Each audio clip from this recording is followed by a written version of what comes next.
Hello and welcome to the Vailrun Tapes. Every story here is true. It happened to a real person, and they wrote it down or said it out loud, so the rest of us would know. Tonight, I'll share a few of them with you. A lot of you come back here every night, and that means a lot to me. These stories stay with people. That's just what they do. Before we start, drop a comment and tell me where you're listening from tonight. I read all of them. And if you like these stories, a quick like and subscribe really help. Now get comfortable, take a slow breath, and let's begin. I was actively going through a pregnancy loss when one of the most heartbreaking moments of my marriage happened. It was already one of the worst periods of my life. Anyone who has experienced pregnancy loss knows that it affects you physically, emotionally, and mentally all at the same time. There is the grief of losing something you loved, the pain your body goes through, the exhaustion, the hormonal changes, and the overwhelming sadness that follows. Every day felt difficult, and I was barely holding myself together. Instead of allowing me time to recover, my husband suddenly decided that he absolutely had to go on a spontaneous vacation that same week. It was not something that had been planned months in advance. It was not an emergency or an obligation. It was simply something he wanted to do. Even though I was obviously struggling and feeling horrible, he expected me to go along with it as if everything was normal. I remember sitting in the car during that trip, completely overwhelmed by grief. I was crying so hard that I could not even bring myself to get out. I did not want to sightsee. I did not want to pretend I was having fun. I did not want to smile and act like I was okay when I was hurting so badly inside. Instead of comforting me or showing even a little compassion, his response was to tell me, "Don't cry over spilled milk." I still remember those words because they shocked me. I was not crying because I dropped a glass of milk. I was crying because I had lost a pregnancy. I was grieving. I was hurting. I was looking for support from the person who was supposed to love me the most. And somehow he managed to compare my loss to spilled milk. What hurt even more was what happened after that. He simply got out of the car and went on with his day. While I sat there crying, he went off and did all the things he wanted to do on the vacation. He explored, he enjoyed himself. He spent his time exactly how he wanted. Meanwhile, I stayed behind in the car, heartbroken and trying to hold myself together. That memory has stayed with me because it was one of the first times I truly realized how little my pain seemed to matter to him. When we got home, things did not get any better. I was still recovering physically and emotionally, but he would not help take care of me. He would not help around the house. He would not even clean up after himself. Instead of stepping up and supporting me during one of the hardest moments of my life, he acted as though my struggles were completely irrelevant. The stress eventually became overwhelming. Between the grief, the lack of support, and everything my body was already going through, I ended up having a severe autoimmune reaction. My health started getting worse. I was exhausted all the time. My body felt like it was attacking itself.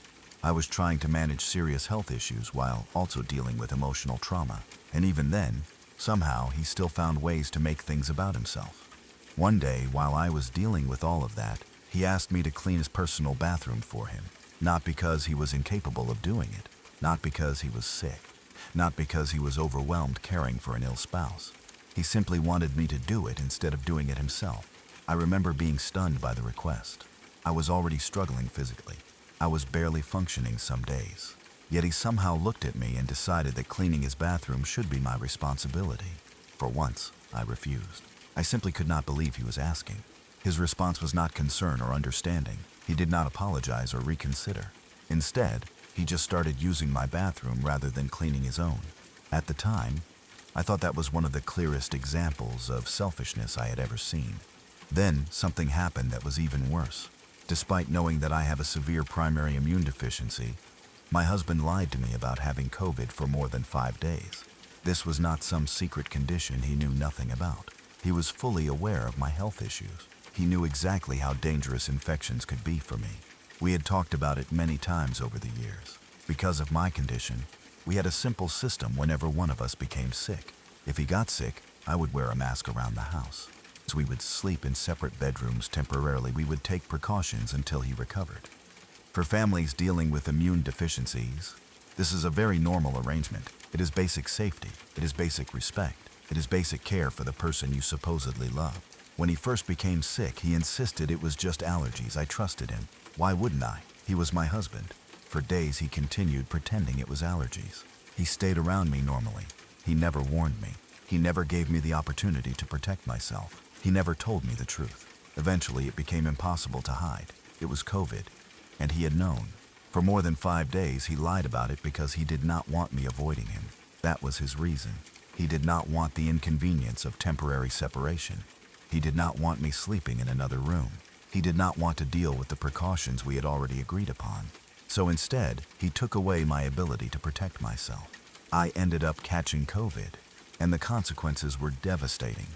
What could have been a temporary illness turned into something that permanently changed my life. COVID severely disabled me. My health declined dramatically. I spent an unbelievable amount of time going to doctors, specialists, and medical appointments. I went through treatment after treatment trying to recover. The financial impact alone was enormous. I spent tens of thousands of dollars on medical care. Money that I never should have had to spend. Money that became necessary because my health was permanently affected. And despite everything that happened, he did not help cover those costs. What made the situation even more painful was realizing that this behavior was not unusual for him.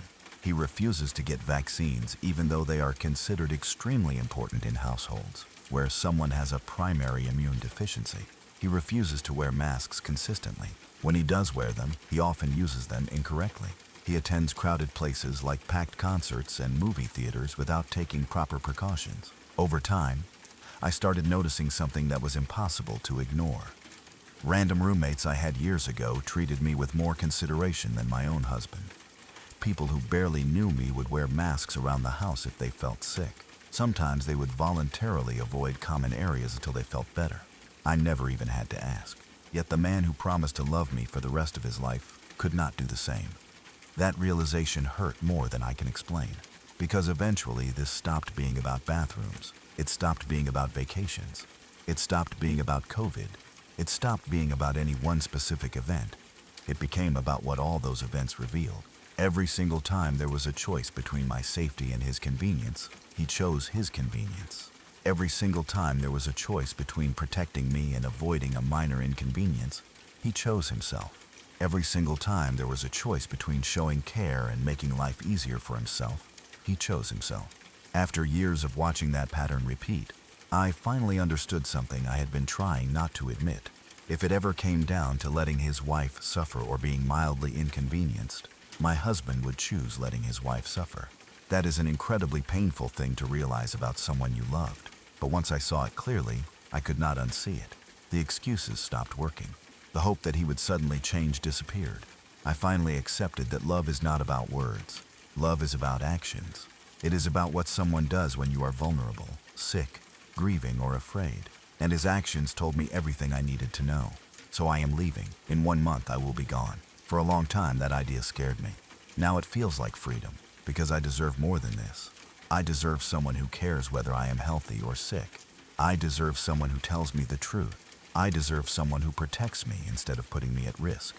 I deserve someone who sees my pain and wants to help, rather than ignore it. Most importantly, I deserve someone who values my life. After everything that has happened, I know one thing with complete certainty. Leaving is the healthiest choice I have made in years.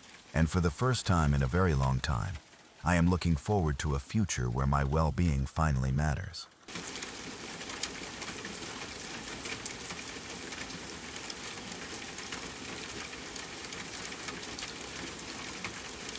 He was awful through almost the whole relationship, and for a long time I kept trying to convince myself that maybe things were not as bad as they felt.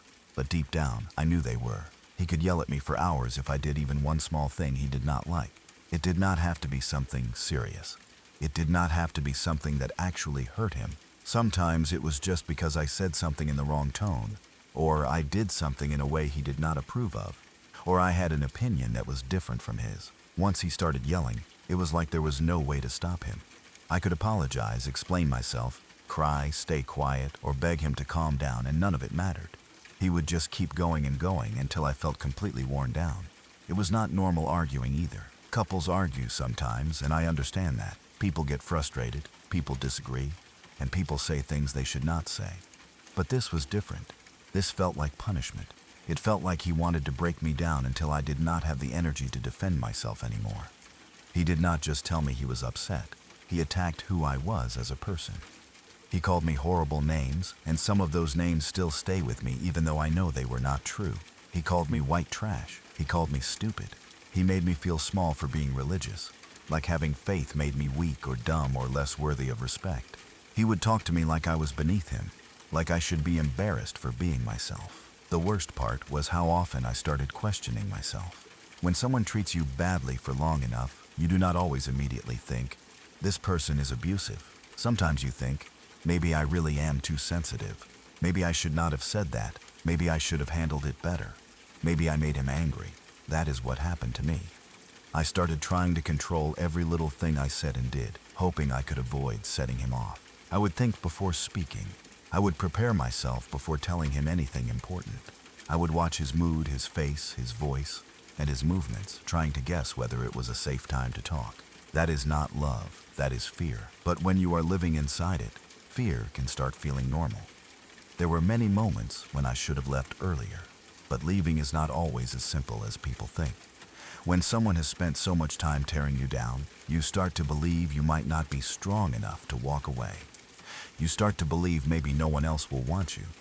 You start to believe maybe this is just what relationships are like, especially if they are constantly telling you that you are the problem. He had a way of making me feel like everything was my fault. If he yelled, it was because I made him angry. If he insulted me, it was because I pushed him too far. If I cried, I was dramatic. If I defended myself, I was disrespectful. If I walked away, I was cold and cruel. There was no winning with him. The final straw came during an argument when I was already feeling low.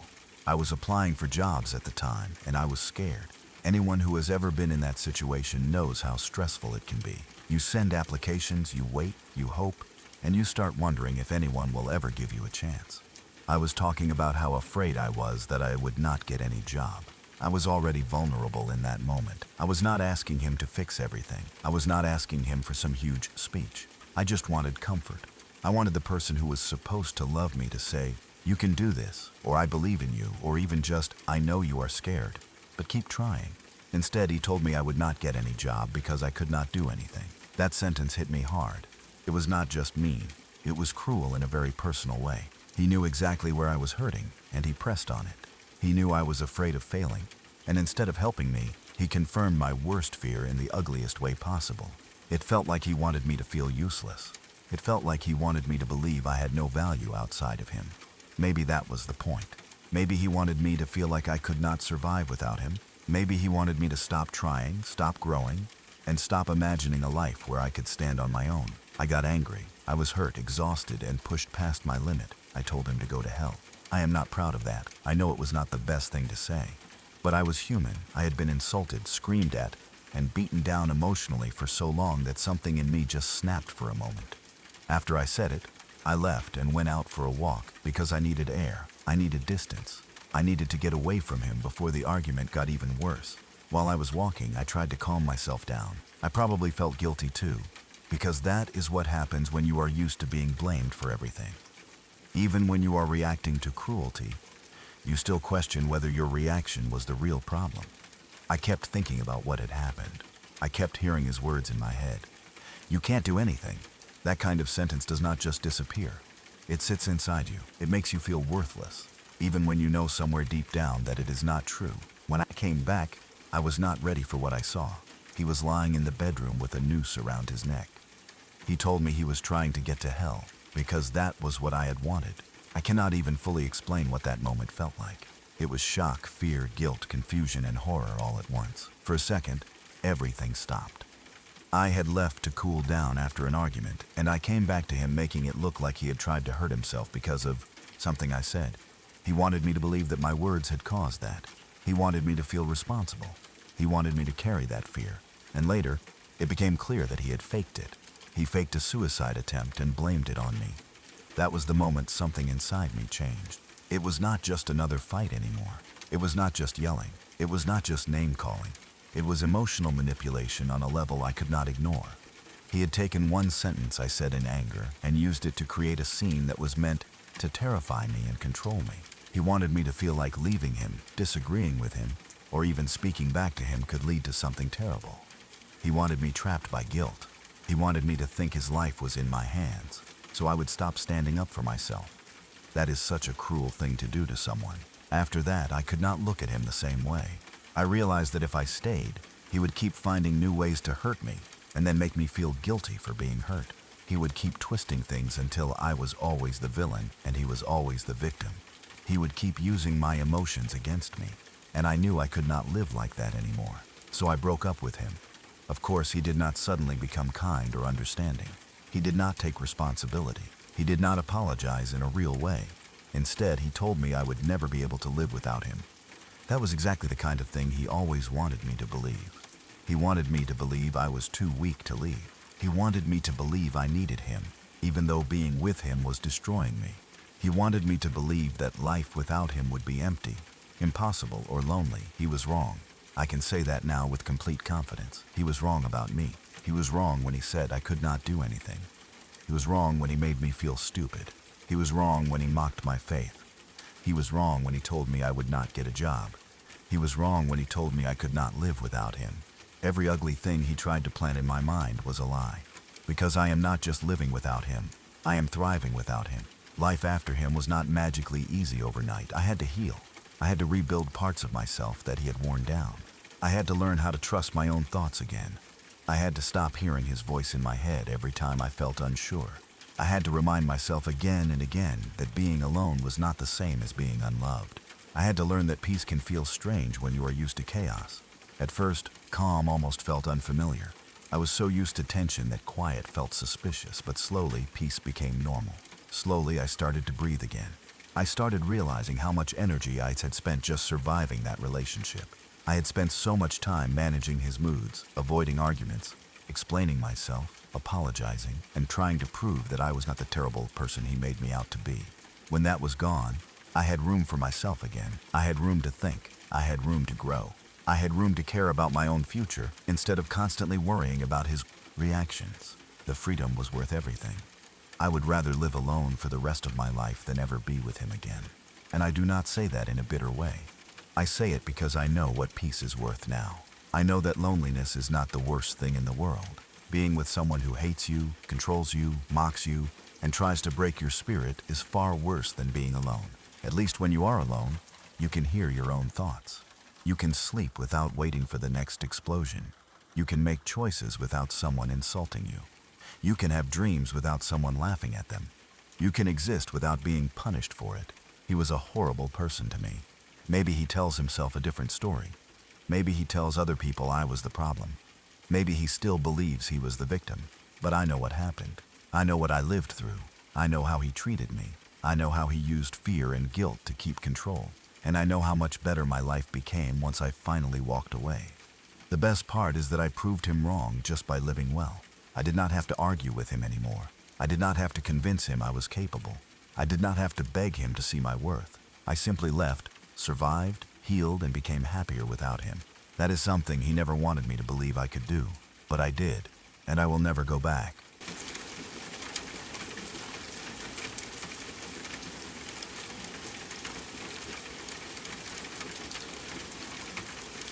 I went out for a long time believing that I was becoming more forgetful, more disorganized, and honestly, less capable than I used to be. It sounds strange now when I look back on it, but at the time it felt completely believable. I had always been a little messy. I had always been the type of person who occasionally misplaced things. Not constantly, not to a ridiculous degree, but enough that if I couldn't find my keys or forgot where I left my charger, I would usually blame myself. So when things started disappearing more often, I naturally assumed the problem was me. At first it was small things. My shoes would suddenly be missing when I was trying to leave the house. My makeup bag would disappear. My keys would somehow end up in strange places. My phone charger would vanish right when I needed it. Sometimes it was something else entirely. The pattern was always the same. I would be getting ready to go somewhere, already running a little late, and suddenly something important would be missing. Then I would spend 20 or 30 minutes searching the entire house. I would check every room. I would retrace my steps. I would become increasingly frustrated. Sometimes I would start crying because I was so annoyed with myself. I genuinely believed I was becoming careless. I thought maybe I was just distracted.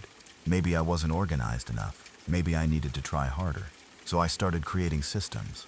I bought organizers. I designated specific places for important items. I made mental notes about where I left things. I double-checked everything before bed.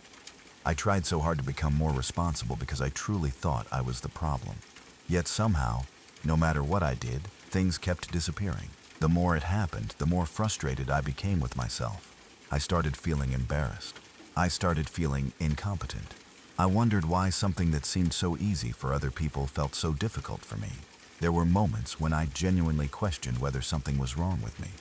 Looking back now, I realize how sad that was. Because while I was busy blaming myself, someone else was creating the problem. The truth finally came out completely by accident. One day I caught him moving something. Then later I caught him again. And then again. At first I almost couldn't process what I was seeing. My brain literally struggled to accept it. Not because the evidence wasn't clear, but because it was such a bizarre thing to do. Who hides their partner's belongings? Who deliberately makes someone's life more difficult? Who watches another person become stressed, frustrated, and upset over missing items and says nothing? Apparently, my boy did. Once I saw it happen, everything suddenly made sense. The missing shoes, the disappearing keys, the makeup bag, the charger. All those moments when I had stood in the middle of a room feeling stupid and angry with myself. All those moments when I thought I was losing my mind. They weren't accidents. They weren't mistakes. They weren't signs that I was becoming irresponsible.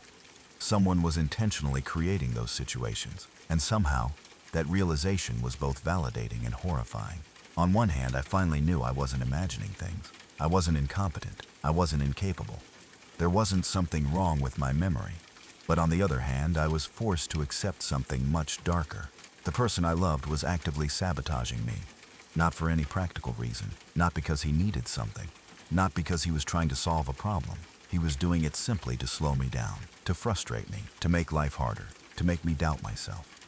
That realization changed the way I looked at everything. Because once you discover something like that, you start replaying other moments in your mind. You start connecting dots. You start asking yourself difficult questions. And the more I thought about it, the more I realized the missing items were not an isolated issue.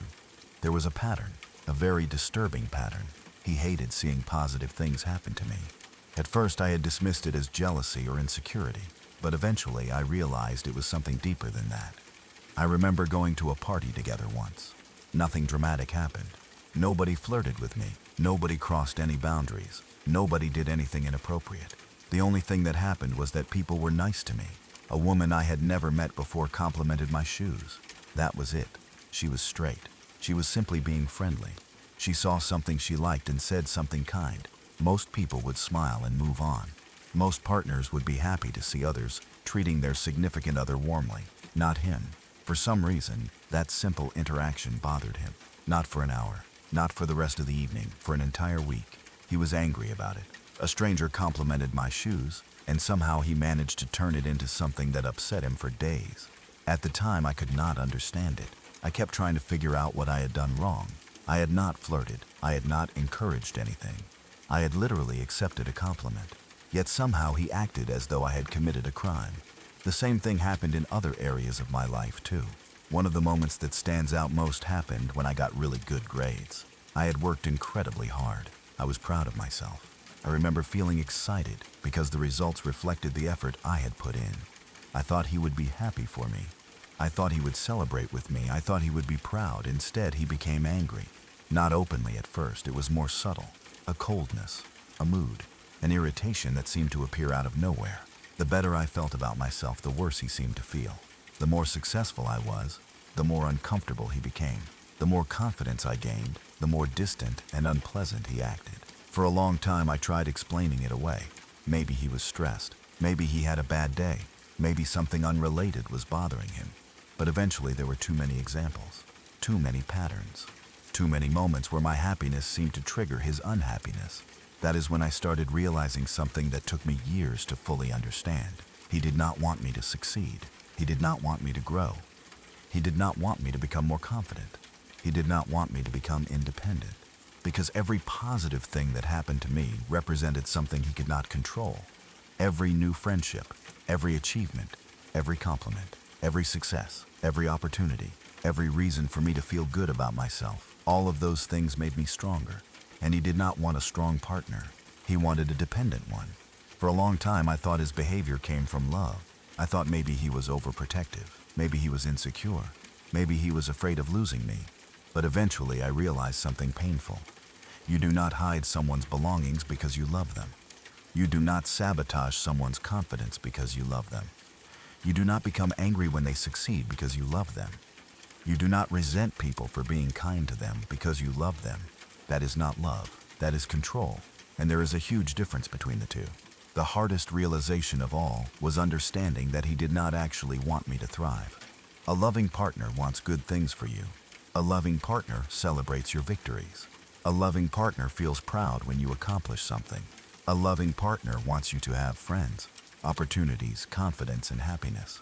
He wanted the opposite. He wanted me isolated. He wanted me uncertain. He wanted me dependent. He wanted me doubting myself. The smaller I felt, the safer he felt. The less confidence I had, the more comfortable he became. The less support I had outside the relationship, the more control he maintained. Eventually, I stopped asking myself why he acted that way. The answer became obvious. He wanted to own me, not because he valued me, not because he respected me, not because he genuinely wanted the best for me. He wanted ownership, control, dependence. And ownership is not the same thing as love. In fact, they are often opposites. Love encourages growth, control discourages it. Love celebrates success, control fears it. Love wants freedom, control wants dependence. Once I understood that, everything started making sense. The hidden belongings, the anger over compliments, the resentment over good grades, the constant attempts to make me doubt myself. The pattern was always the same. He wanted me as small as possible. He wanted me questioning myself. He wanted me believing I needed him. He wanted me isolated from anyone who might remind me of my worth. Because the stronger I became, the more likely I was to realize I deserved better. And eventually, that is exactly what happened. I finally realized that someone who loves you does not try to make your world smaller. They help make it bigger. They do not hide your shoes when you are trying to leave. They help you find them. They do not resent your success. They celebrate it. They do not become angry when people are kind to you. They are happy that others see what they see. Most importantly, they do not spend years trying to convince you that you are less capable than you actually are. The truth is that I was never the problem. I was never forgetful enough to explain what was happening. I was never weak enough to deserve the way I was treated. I was never as incapable as he wanted me to believe. The problem was that I was with someone who felt threatened every time I succeeded. And once I finally understood that, I started seeing myself clearly again. That was the beginning of the end for the relationship. Because once you realize someone benefits from your self-doubt, it becomes impossible to ignore. And once you realize someone wants you small, it becomes a lot easier to start growing.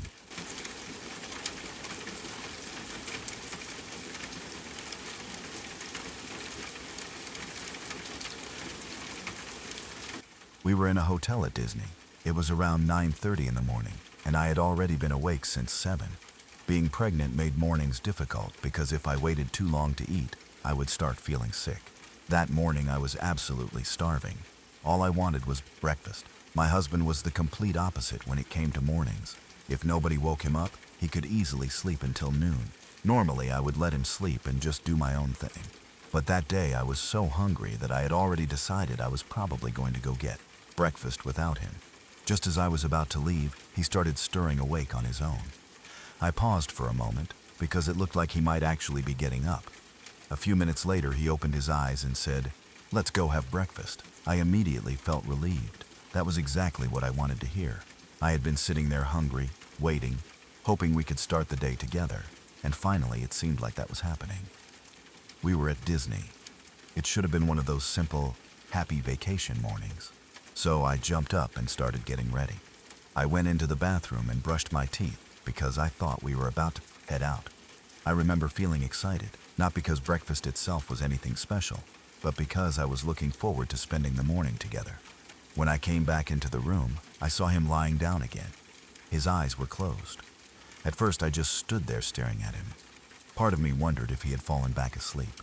Another part of me wondered if he was just resting for a minute before getting up.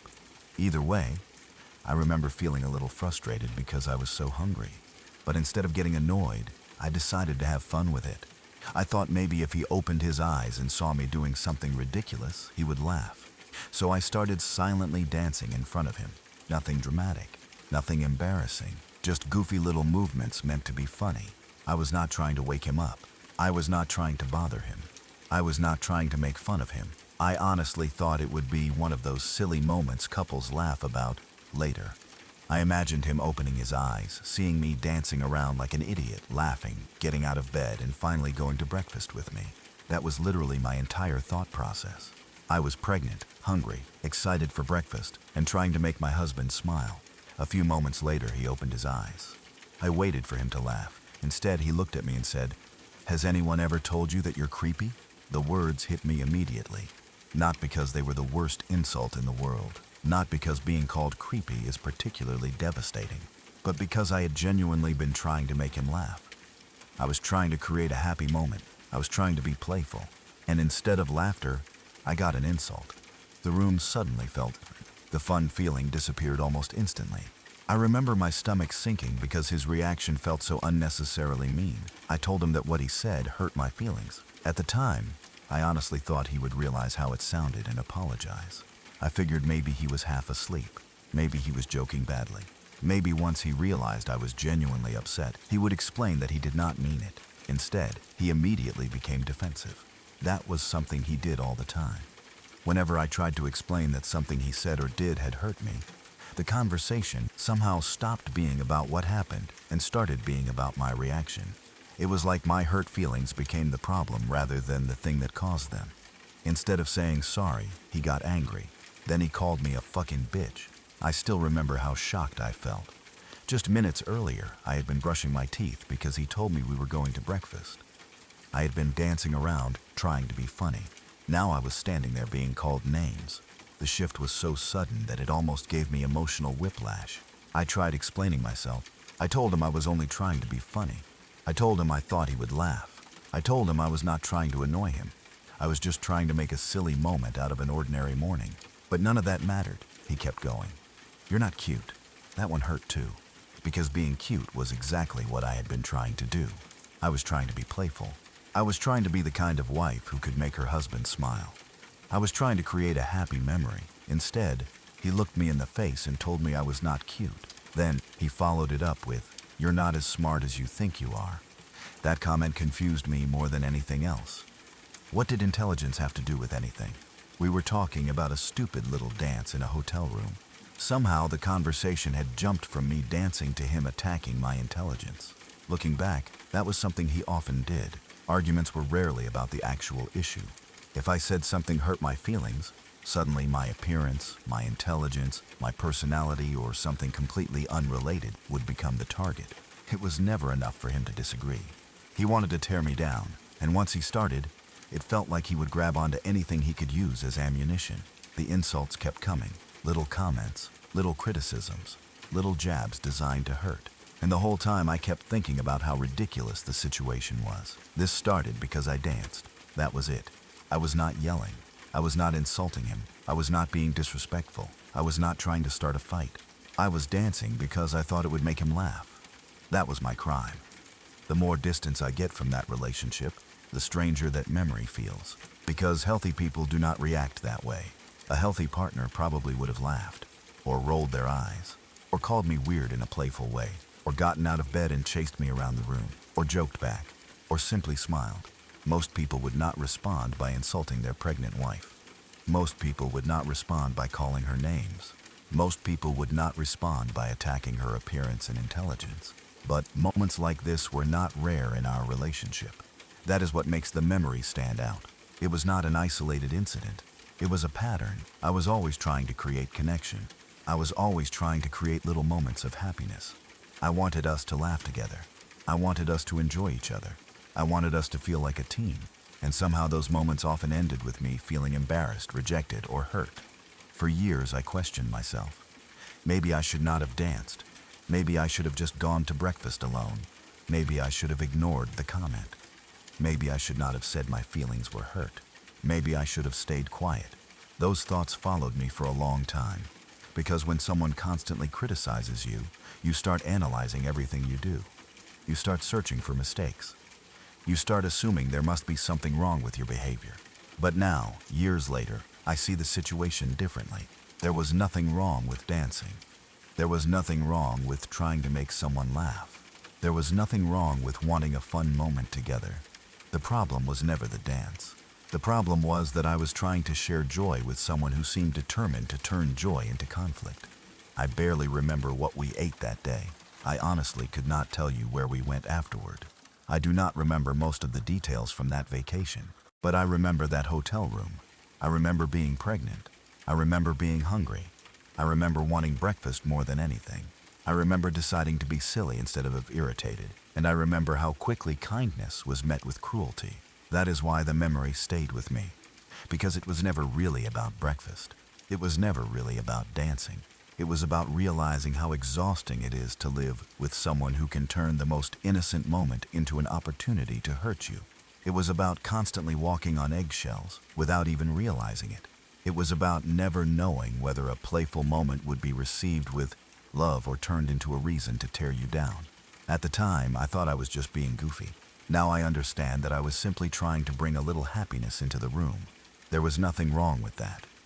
In fact, when I look back now, I think it says something important about who I was. Even while pregnant, even while hungry, even while frustrated, I was still trying to create laughter. I was still trying to create connection. I was still trying to make someone I loved smile. The sad part is not that I danced. The sad part is that the person watching chose cruelty over laughter, and that says far more about him than it ever did about me.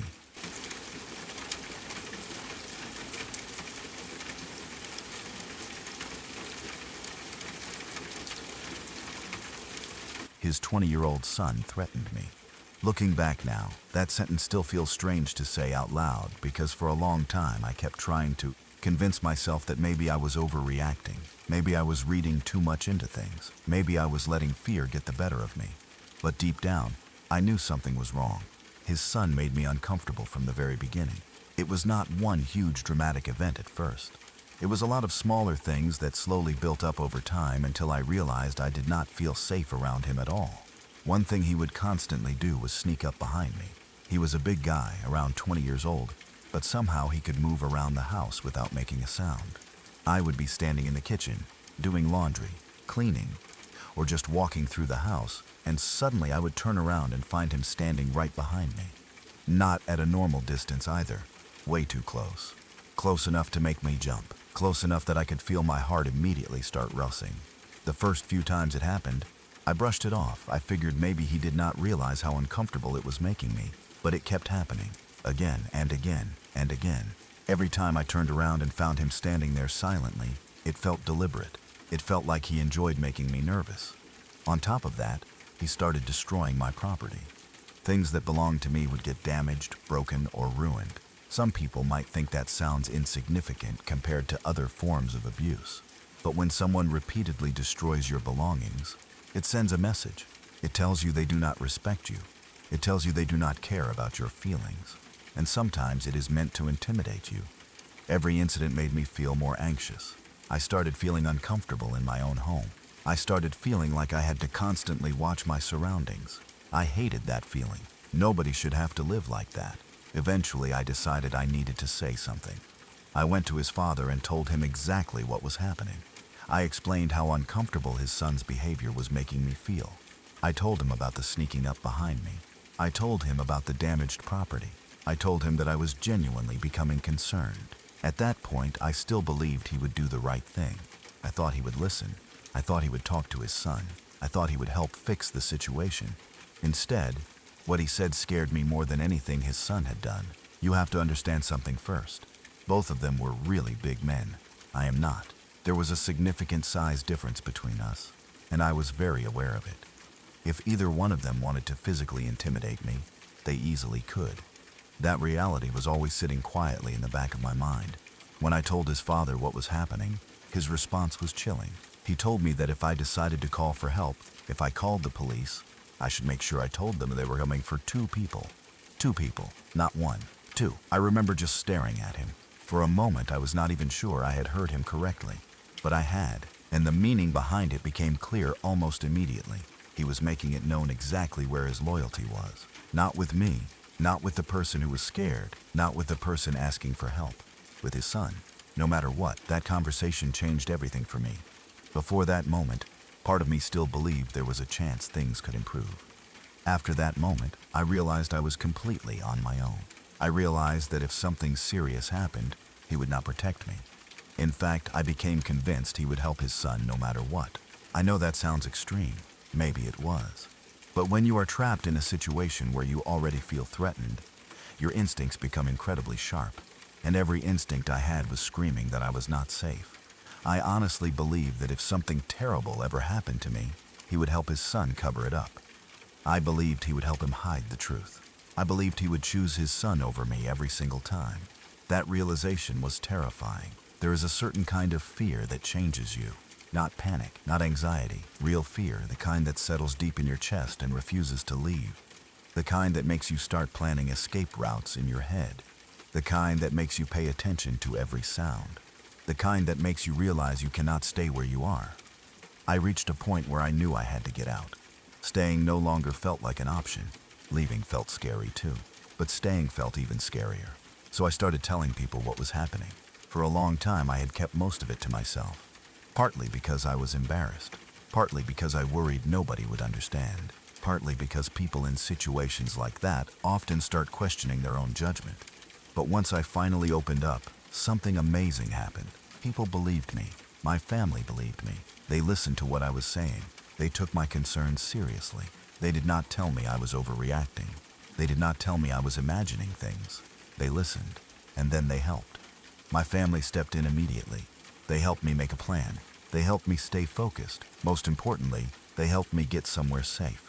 My friends helped too. I will never forget that. Sometimes you find out who truly cares about you during the hardest moments of your life.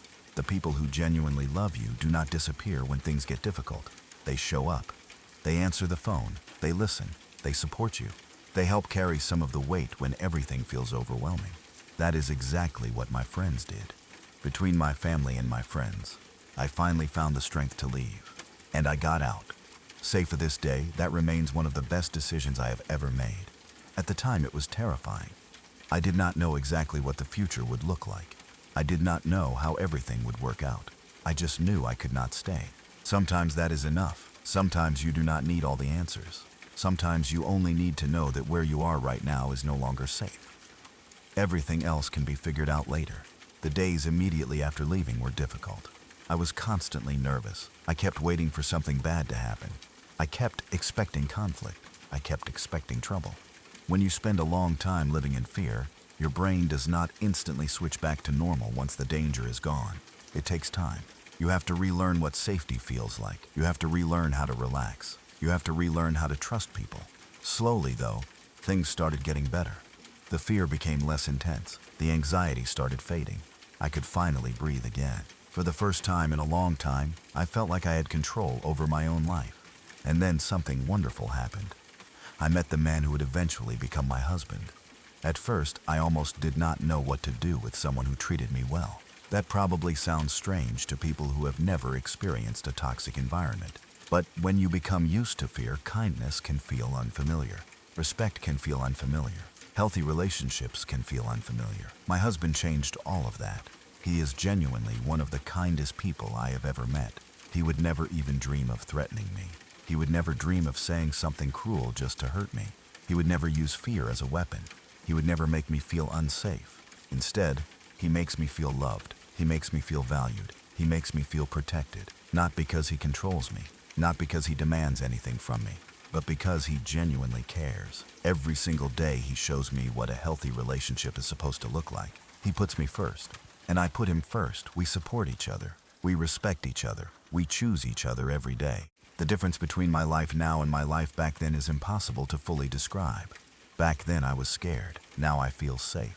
Back then I felt trapped. Now I feel free. Back then I constantly worried about what might happen next. Now I wake up knowing I am loved. That is a gift I never take for granted. If there is one thing I learned from everything that happened, it is that life really can get better. When you are stuck in a frightening situation, it is easy to believe things will never change. It is easy to believe you will always feel trapped. It is easy to believe fear will always control your life, but that is not true.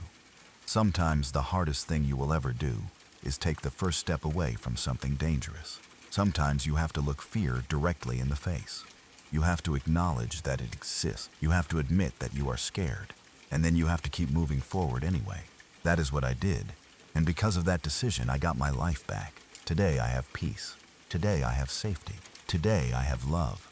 And most importantly, today I have a future that is far brighter than anything I could have imagined when I was trapped in that situation. So for anyone who might be facing something similar, please remember this. It can get better. It really can. Sometimes you just have to look fear right in the face, nod, and keep walking forward.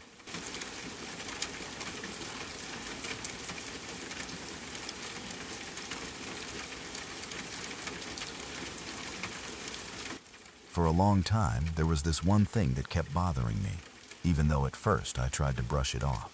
He had different groups of friends, like most people do, and I wasn't the kind of partner who thought I needed to be glued to him every second.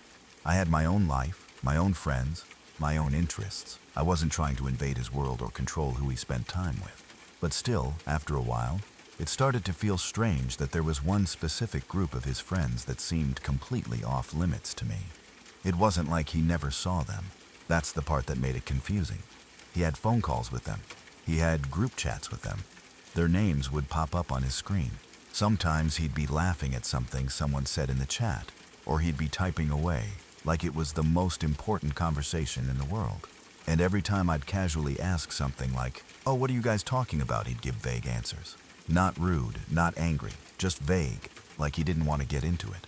At first, I didn't think much of it.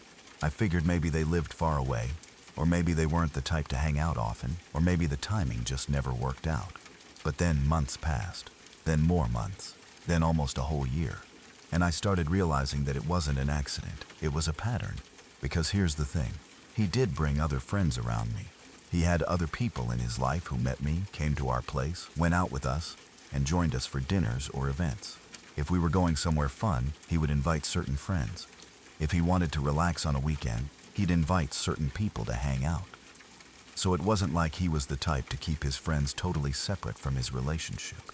He wasn't private like that. It was only this one group, and on my side it was the complete opposite. My friends met him, they came around. They invited us both places. They gave him a chance because he was with me. That's what people usually do. If you care about someone, you care about the person they're with too, or at least you try to. You don't have to become best friends overnight, but you show up, you're polite, you make space. So over time the situation started to feel less like, oh, it just hasn't happened yet, and more like he is making sure it never happens. I asked him about it more than once, and I didn't do it in a dramatic way. I wasn't accusing him, I was just genuinely confused. I would say things like, hey, it would be nice to meet them sometime, or why don't we invite them out with us one? Or, if you're always talking to them, why don't we have them over for a game night or dinner? Stuff like that. Normal stuff. Every time he would dodge it. Sometimes he'd say, yeah, we should, but then it never happened. Sometimes he'd say, they're busy, or it's hard to coordinate, or maybe another time. And at first I accepted those answers because I wasn't trying to be difficult. I thought maybe he just wasn't great at planning.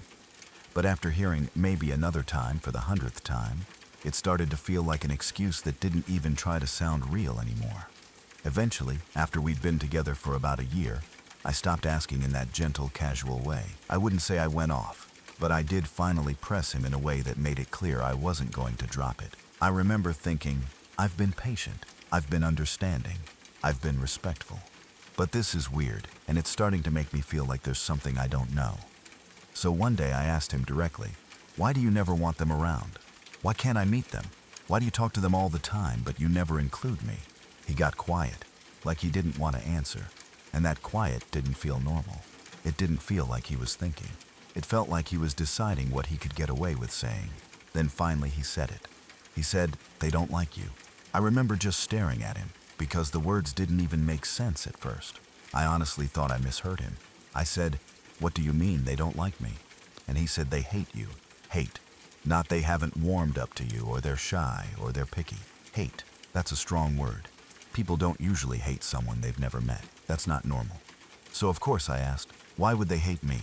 And he said, in a tone like he was reporting facts, they think you're negative. They think you complain all the time. They don't think you're fun to be around. That was the moment my brain caught up to what was actually happening.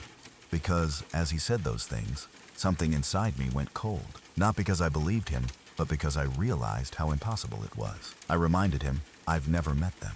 I've never talked to them. I've never had a conversation with them. They don't know me, and the only way they could know anything about me was through him. So I looked at him and said something like, anything they think about me is because of what you told them. He didn't deny it. He didn't look shocked that I figured it out. He didn't apologize or say, no, that's not what I meant. He just sat there like it was normal, like it made sense, like this was just how life worked. And that's when it hit me. He had been bad-mouthing me to them, not once, not in a heated moment, not as a mistake, but over and over, for our entire relationship.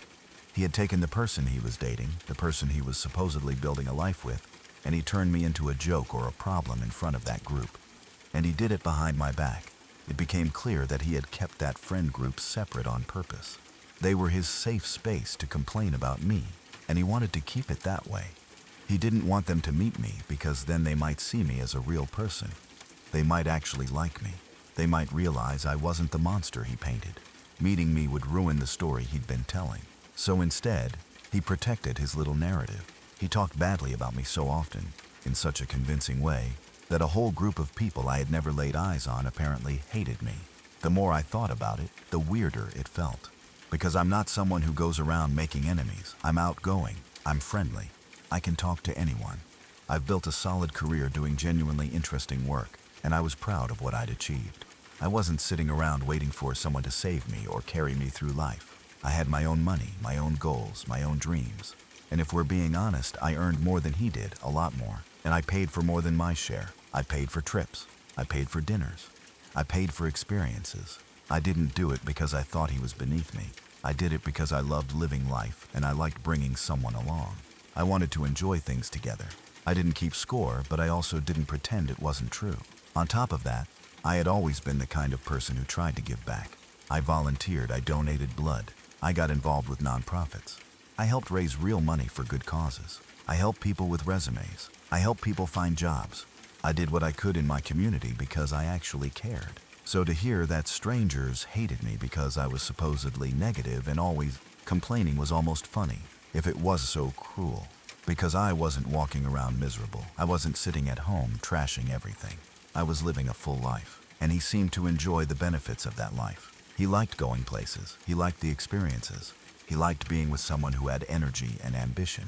But behind the scenes, he was tearing me down. And the longer I sat with it, the more I realized this wasn't a small issue. This wasn't a misunderstanding. This was character. This was the kind of thing that tells you exactly who you're dealing with. A partner is not supposed to be your enemy. A partner isn't supposed to go out into the world and build a case against you.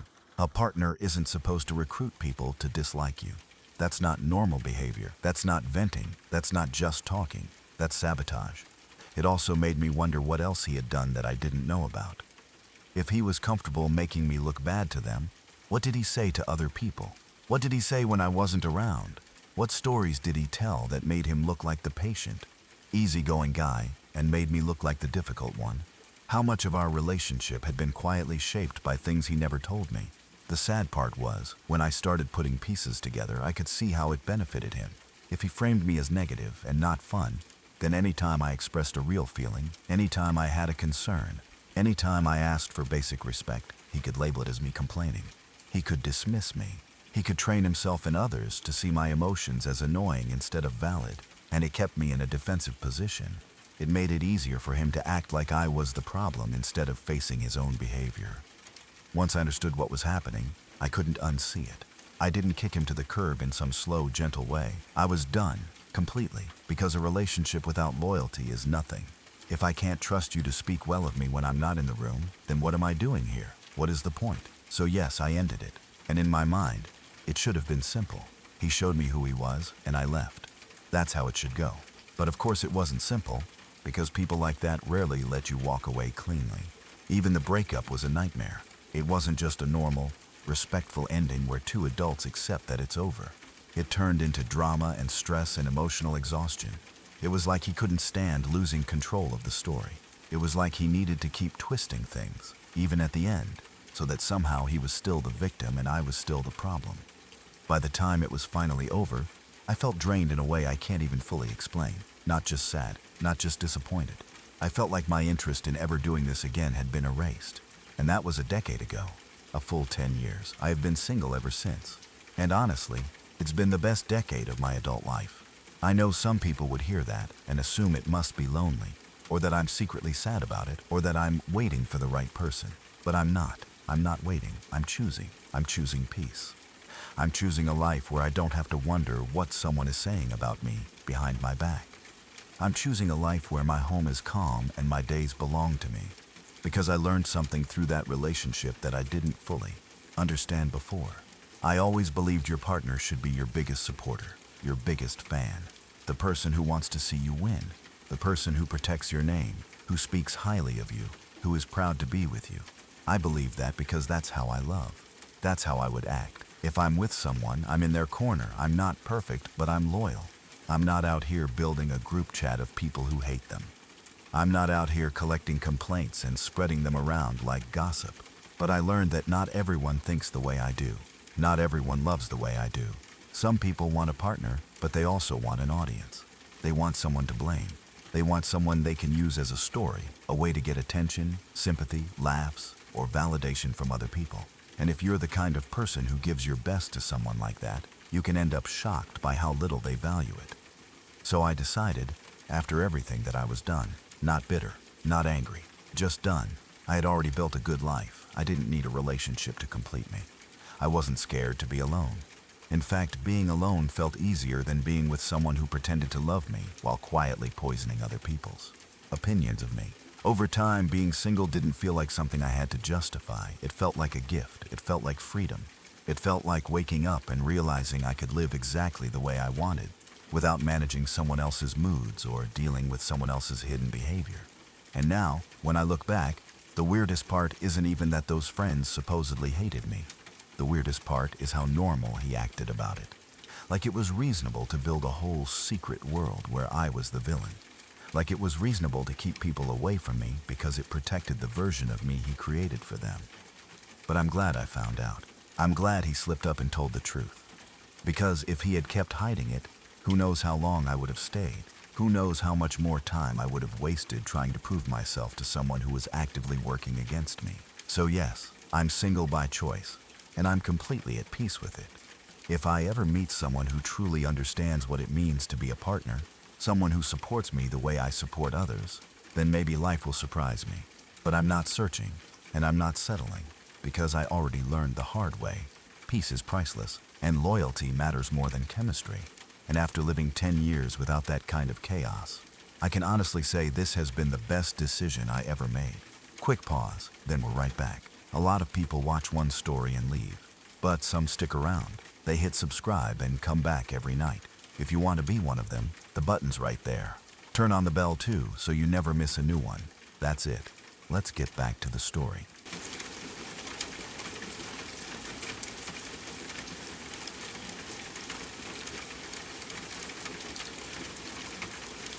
It was supposed to be one of those easy, quiet nights that couples and roommates have when nobody wants anything fancy.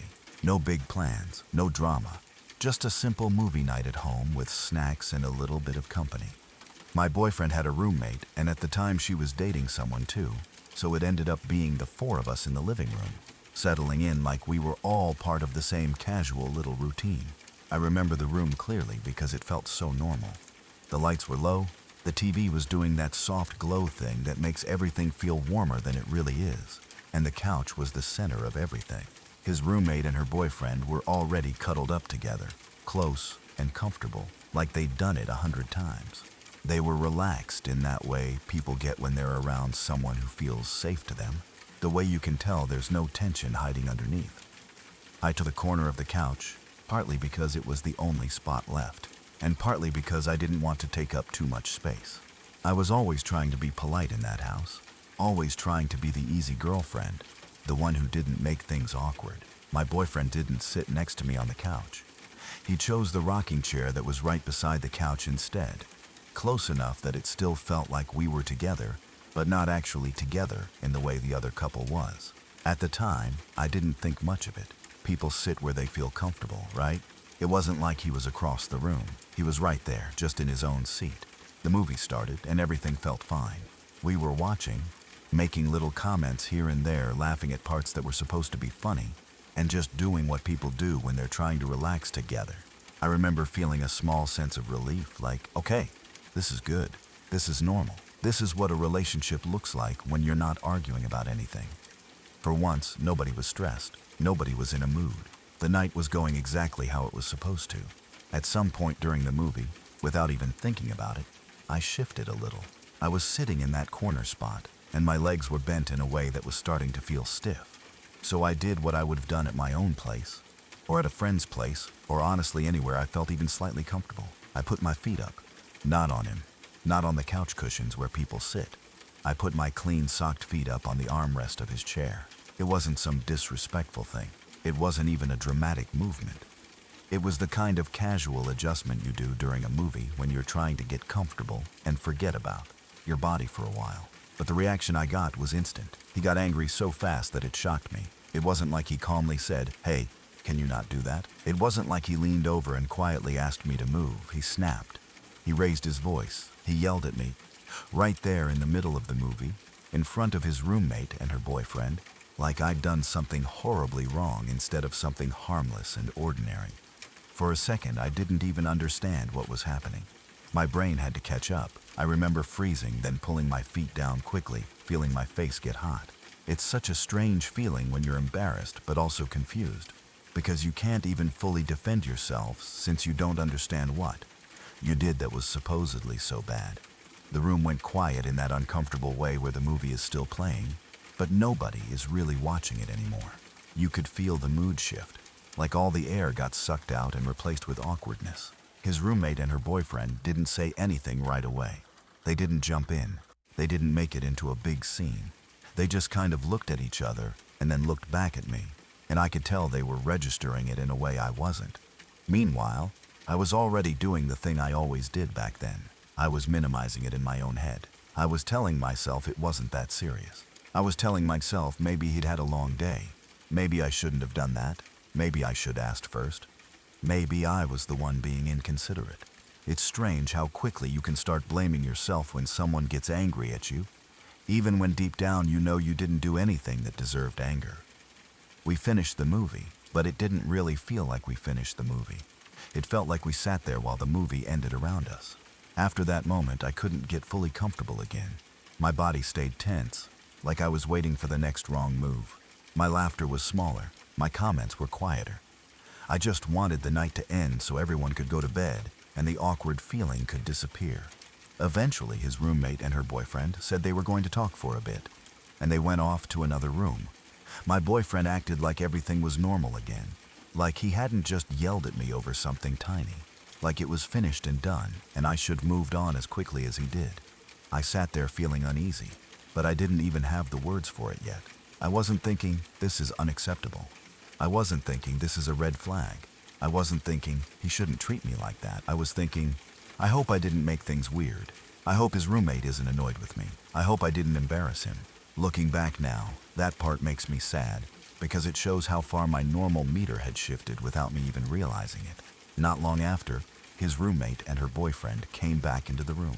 They didn't come back in laughing or casual. Their energy was different. They came back like they'd decided something together, like they'd had one of those serious talks where you look at each other and go, okay, we need to address this. And then they looked at me. His roommate asked me if I was okay. Not in the casual way people ask as they walk by, not as a small, polite question. She asked like she was genuinely concerned, like something she'd just seen didn't sit right with her, and she wanted to make sure I was safe. Then she asked if he always treated me like that. I remember being caught off guard by the question. It wasn't that I didn't understand the words. It was that I didn't understand why they were asking it. In my head, what had happened felt like a weird moment, maybe a little rude, sure, but not something that required a serious check-in. I didn't even realize their reaction was a sign that what I'd just experienced wasn't normal relationship behavior. I had to sit there for a second and actually think about it. That's the part that hit me the hardest, even more than him yelling. The fact that I had to think about it. The fact that someone else saw it and immediately felt concern, while I had accepted it as something that just happens. I didn't have an easy answer. I don't even remember exactly what I said. because I was trying to sound calm and not make it into a big deal. I probably said something like, "He's just in a mood sometimes," or "It's not usually like that," or "He didn't mean it," the usual things people say when they're not ready to admit something out loud. But inside, something changed. Because even though I wasn't ready to label it as abuse or something extreme, I could finally see their point. You wouldn't normally yell at someone you love over something that minor. You just wouldn't. If you care about someone, you might feel annoyed. You might ask them to move their feet. You might roll your eyes and laugh, but you don't raise your voice like they're a problem to manage. You don't humiliate them in front of other people over a tiny comfort move during a movie. That's not love. That's not respect. That's not partnership. And the fact that his roommate and her boyfriend noticed it immediately told me something important too. It told me that other people could see what I'd been trying not to see. It told me that I wasn't being dramatic. It told me that this wasn't just how relationships are. It told me that there was a healthier way people treat each other. And it exists so clearly that someone who witnesses disrespect will stop and go, "Wait, are you okay?" After that night, I couldn't unfeel it. Even if nothing else happened in that exact moment, the memory stuck. It replayed in my head because it wasn't the yelling alone. It was the way he felt entitled to yell. It was the way he didn't care who was watching. It was the way he acted normal right after, like I should swallow the embarrassment and move on. It was the way I realized I'd been trained, in small ways over time, to accept things that should have made me pause. It wasn't the worst thing anyone has ever been through, and I know that. There wasn't some obvious, dramatic story I could point to where people would instantly say, "Oh my God, leave him right now." It was subtle compared to other situations, but that's the thing about relationships that aren't healthy. Sometimes it's not one huge event.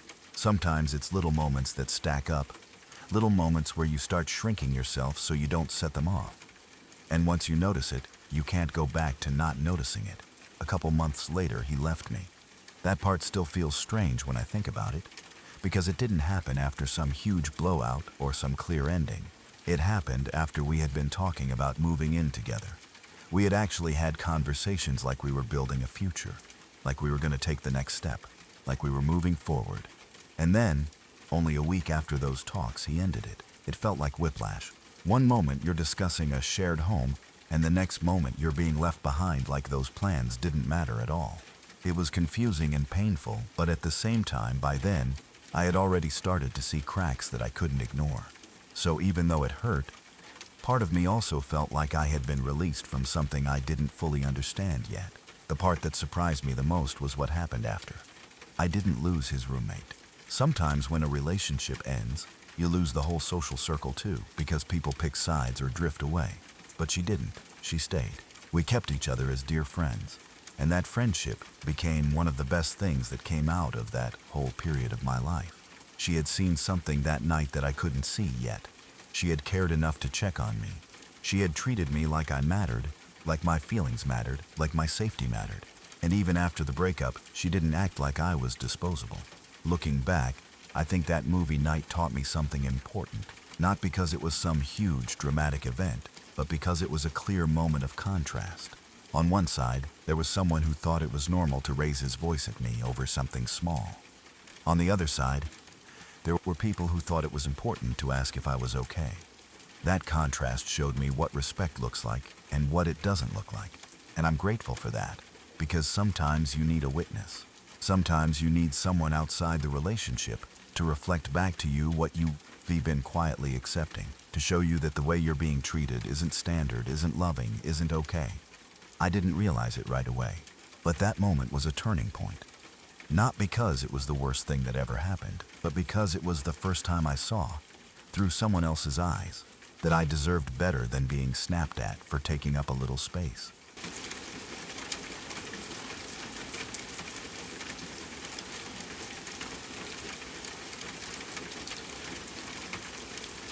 I remember it so clearly because at the time, it didn't feel like I was asking for anything big or unreasonable.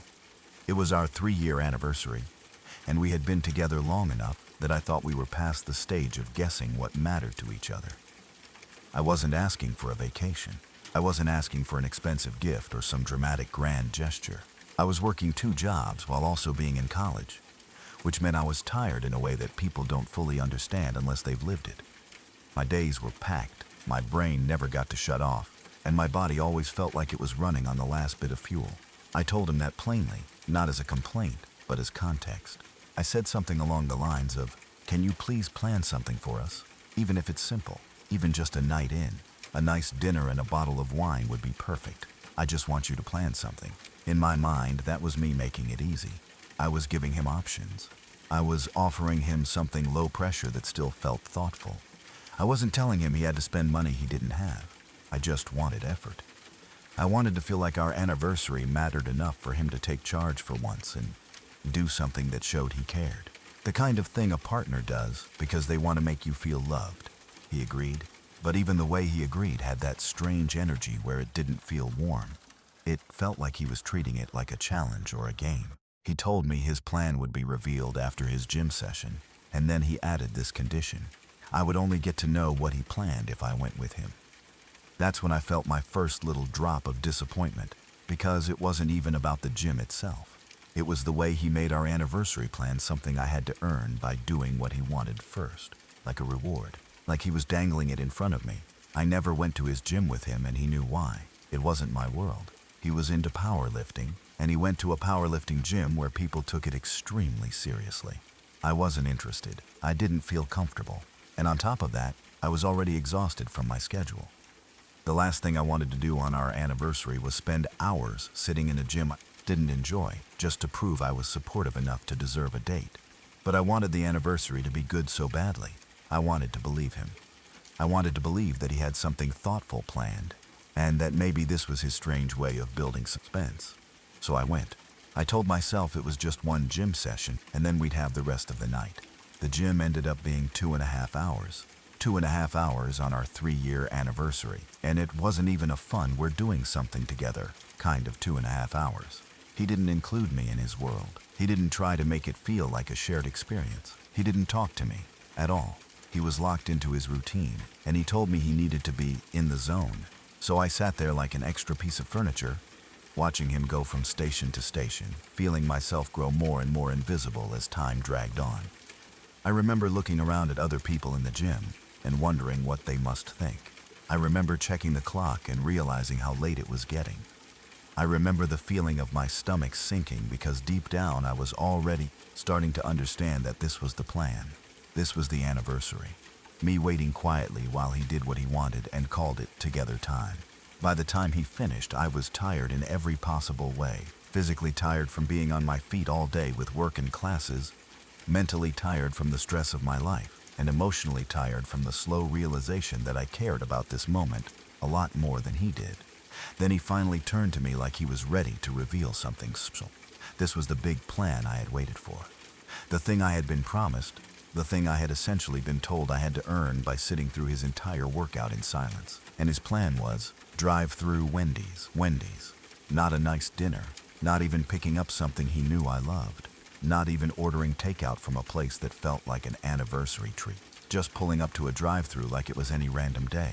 And then, after that, his plan was to go watch an anime, not even an anime we both liked. An anime I had already told him multiple times I didn't enjoy, and that I had no interest in continuing to watch with him. I had been clear about that before. I wasn't vague, I didn't do the passive little hints. I had said more than once that it wasn't my thing and I didn't get enjoyment from it. I didn't judge him for liking it. I wasn't trying to control what he watched. I just didn't want our anniversary night to be me sitting there forcing myself through something I hated. Like my job was to be a supportive audience for his interests while mine didn't matter. And standing there, hearing that this was his plan, I felt this wave of humiliation that's hard to describe. It wasn't even about Wendy's being bad food. It was the message behind it. The message was, I don't want to think about you. I don't want to plan for you. I don't want to do anything that takes effort. I want to do what I always do, and you can come along or you can be disappointed. But either way, it doesn't change my night. I remember feeling my throat tighten. I remember trying to keep my face neutral because his roommate or neighbors might see us, and I didn't want anyone to know how much it hurt. I remember thinking, is this really my life? Is this really what 3 years looks like? At some point, something in me just couldn't take it anymore. I didn't start screaming. I didn't throw a tantrum. I just left. I walked back to my own place that night. I needed space so badly, like my body knew I couldn't stay there another minute without breaking down. And when I got home, I did break down. I cried myself to sleep. Not just a few tears, the kind of crying that feels like it comes from a deep place, the kind where you feel embarrassed even while you're doing it, because a part of you is thinking, why am I accepting this? Why am I begging someone to care? Why am I spending my precious energy on someone who can't even do the smallest thing to make me feel valued? The part I'm almost ashamed to admit, even now, is that I stayed with him for another year and a half after that. Not because I didn't know it was wrong, I did. Not because I didn't feel the hurt, I felt it completely. But leaving isn't always as simple as it looks from the outside. Sometimes you stay because you're busy and exhausted, and you don't have the emotional space to blow your life up. Sometimes you stay because you keep hoping they'll finally understand. Sometimes you stay because you've invested so much time that it feels like failure to walk away. Sometimes you stay because you convince yourself it could be worse, because you've seen worse, because he's not hitting you, because he's not cheating, because you think you're being too sensitive. And sometimes you stay because the person slowly trains you to shrink your expectations until you don't even recognize your own standards anymore. But even though I stayed, that anniversary night planted a seed. It showed me, in a way I couldn't ignore, that he didn't see partnership the way I did. I saw partnership as mutual care, mutual effort, a shared life. He saw partnership as me fitting into his life on his terms. My true breaking point didn't come from that one night, though. It came later, after I had tried and tried to keep building my future, and after I kept running into this wall with him where he couldn't handle the idea of me wanting more. Had big dreams, real dreams, not fantasies. I wanted to become an academic. I wanted to go as far as I could in school. I wanted a life where my mind mattered, where my work mattered, where I could contribute something meaningful. I wanted to move across the country, maybe even out of the country, away from my family. Not because I didn't love them, but because that's what ambition sometimes requires. Some paths don't exist in your hometown. Some goals require you to go where the opportunities are. I told him this, not as a threat, not as an ultimatum, but as the truth about who I was and where I was going. I assumed he would either support me or at least talk through it like an adult. I assumed that someone who cared about me would want to see me grow.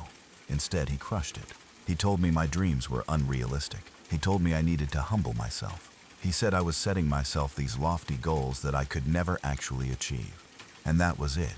Because in that moment, I realized something that took me a long time to understand. He wasn't just careless. He was threatened. He didn't just fail to support me. He actively wanted to shrink me. He wanted me to aim lower so he wouldn't have to feel small next to me. He wanted me to doubt myself so I would stay in a place where he could feel comfortable. He wanted me to become less, because me becoming more didn't fit his ego. And I knew right then that I could not build a life with someone who looked at my dreams and tried to stomp on them. So yes, the joke was on him, because life moved forward and I did what he said I couldn't do. I kept working, I kept studying, I kept pushing even when I was tired. And now I'm being scouted internationally for my PhD. I'm being seen for my talent and potential by people who actually understand what it takes to get there. The world is opening up in front of me in a way he never believed it would. And the best part is, I'm not doing it alone anymore. I have a partner now who is fully on board with my goals. Not in that fake way where they say they support you but secretly resent you. In a real way. The kind of support that shows up in daily life. The kind where they get excited for you. The kind where they say, we'll figure it out, and they mean it. The kind where they can't wait to help you achieve what you've worked so hard for. Because they actually love you. And love doesn't feel like competition. Last I heard, my ex is working at the front desk of a IMSA. And look, work is work. And there's nothing wrong with any honest job. But the irony is still hard to miss. He had a business degree with 0 internships, no real effort behind it. And he thought he could lecture me about lofty goals. He thought he had the right to tell me what was realistic while he wasn't building anything himself. He wanted me to shrink my future while he stayed comfortable in his own.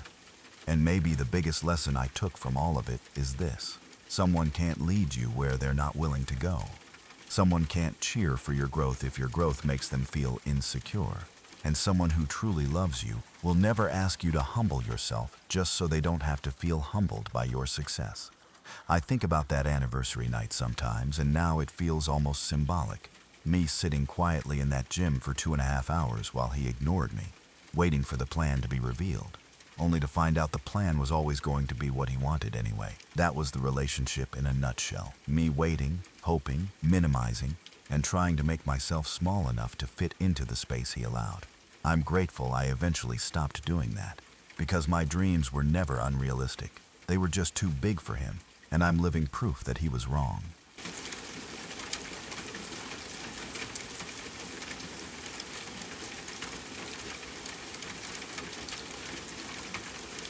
We were together for 11 years, which is such a long stretch of time that it almost becomes its own little lifetime. When you're with someone that long, you don't just share holidays and routines. You share versions of yourself. You grow up together in certain ways. You learn each other's habits. You know what makes the other person tired, what makes them laugh, what makes them go quiet. You start to assume that if you've made it this far, if you've lasted this long, then whatever differences you have must be manageable, because you've already proven you can live with them. From the outside, we probably looked like an odd match in a really simple way. I've always been the extrovert. I'm the person who talks to strangers in line, who laughs loudly without even realizing it, who gets excited and shows it. I'm the person who dances when a song hits the right way, who sings along without feeling embarrassed, who bounces a little when I'm happy, like my body can't hold the feeling in. I don't do those things to get attention. It's not a performance. It's just how my joy comes out. It's natural for me, like breathing. He was the complete opposite. He was extremely introverted, quiet, private, someone who needed a lot of calm to feel comfortable. He didn't like big groups, didn't like being the center of anything, didn't like loud energy. He liked small routines, predictable days, controlled environments. He wasn't the kind of man who would get up and dance without planning it, or sing in the kitchen, or burst into laughter just because life felt good for a second. That wasn't his style. And for a long time, back in our hometown, we made it work. That's the part people don't always understand. Opposites really can balance each other out when the environment supports it. In our hometown, we had a rhythm. We had familiar places, familiar people, familiar expectations. We didn't have to force anything. He could stay in his comfort zone most of the time, and I could still be myself because I had my own friends, my own social outlets, my own spaces where my energy fit naturally. If I wanted to go out and be around people, I could. If he wanted to stay home and recharge, he could. We didn't have to collide too much because life was set up in a way that gave us both room. I honestly believed that meant we were okay. I thought, we're different, but we're stable.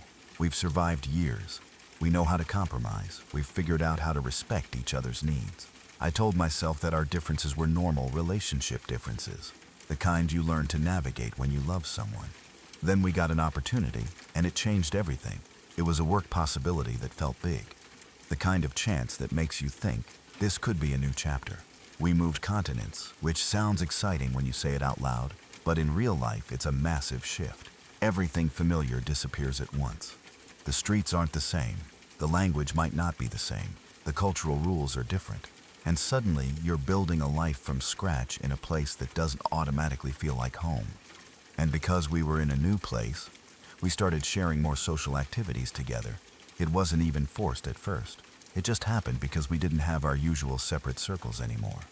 Back home, I had my people and he had his quiet spaces, and it all balanced out. In this new country, we were each other's main connection. We were both navigating something unfamiliar, and naturally we ended up doing more together.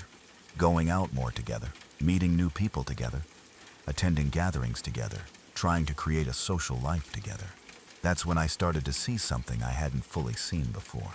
At first, it was small moments, the kind you might ignore if you don't want to make a problem. Little comments, little looks, a tightness in his face when I got animated, a pause when I laughed too loudly, a stiffness when I started moving with music, the kind of subtle disapproval that doesn't come with a direct insult, but you still feel it in your body. You can still sense when someone's patience is getting thin with you, even if they're not saying the words yet. But then it stopped being subtle. There were moments when we were out at an event or a social gathering or even just somewhere with music, and I would be happy.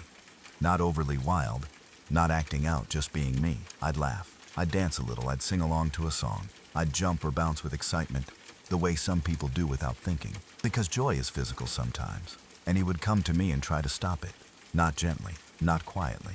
He would come close, pin me down in a way that immediately made me feel trapped, and he would say things like, stop laughing, stop dancing, stop singing, stop jumping. It happened more than once, enough times that it wasn't just a bad mood. It was a pattern. And every time he did it, something inside me would freeze. Because those are not dangerous things. Those are not disrespectful things. Those are not harmful things. Those are the most harmless human expressions of happiness. And the way he said it wasn't playful. It wasn't like teasing. It wasn't like, oh my God, you're being silly. It felt like annoyance, like irritation, like I was embarrassing him simply by enjoying myself. I remember the confusion I felt in those moments. Like, am I doing something wrong? Am I being too much? Should I calm down? Should I shrink? Should I control myself better? But then another thought would come in, stronger each time. Why should I have to shut off my happiness?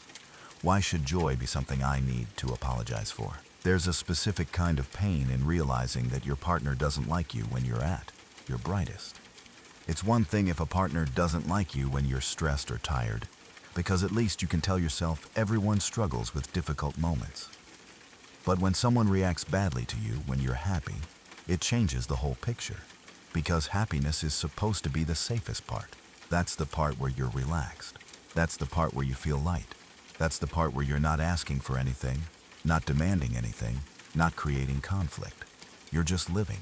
You're just being. So when your happiness triggers irritation instead of warmth, it forces you to ask questions you can't avoid anymore. I started realizing that he didn't just dislike social situations. He disliked me in social situations. He didn't just feel uncomfortable with energy. He felt uncomfortable with my energy. He didn't just want quiet. He wanted me to be quiet, even when being quiet wasn't who I was.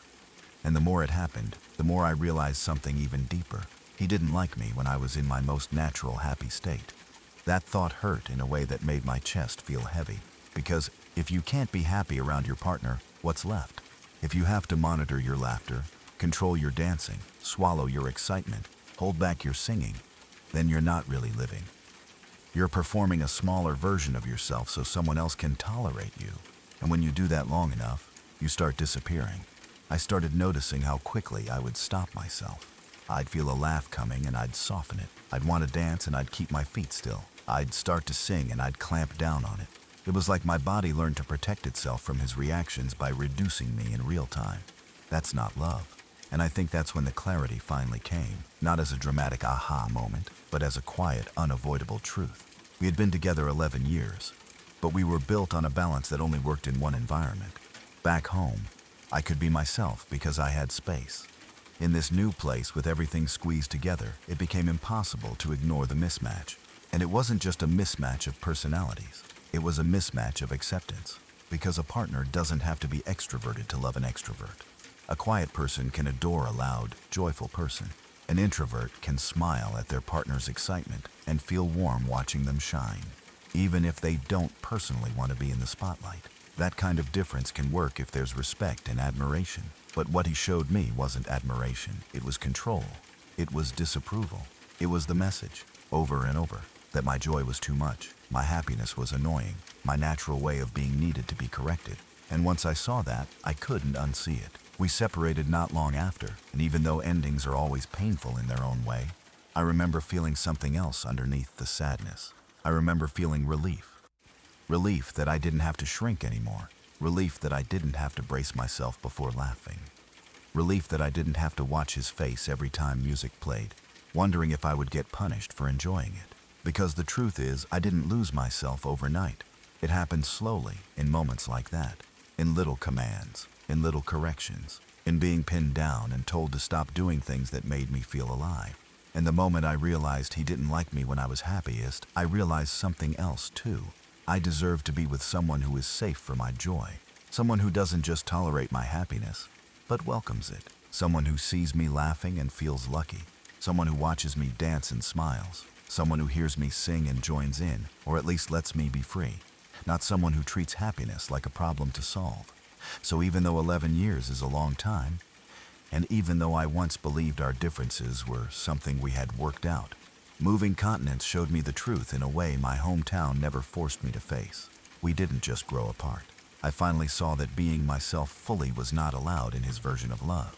And I'm grateful I realized it when I did, because the version of me that laughs, dances, sings, and jumps when she's happy deserves to exist without fear.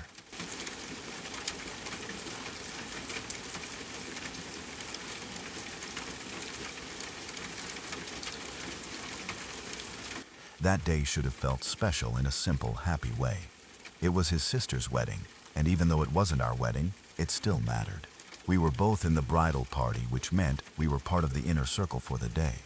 We were dressed up, standing with family, smiling for photos, doing all the little duties people do when they love and support someone getting married. It was supposed to be one of those days where you feel connected, like you're a team.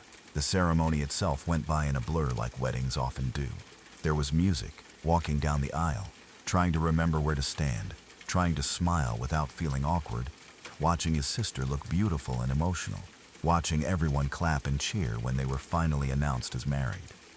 I remember thinking, okay, this is going well. This is sweet. This is a good day.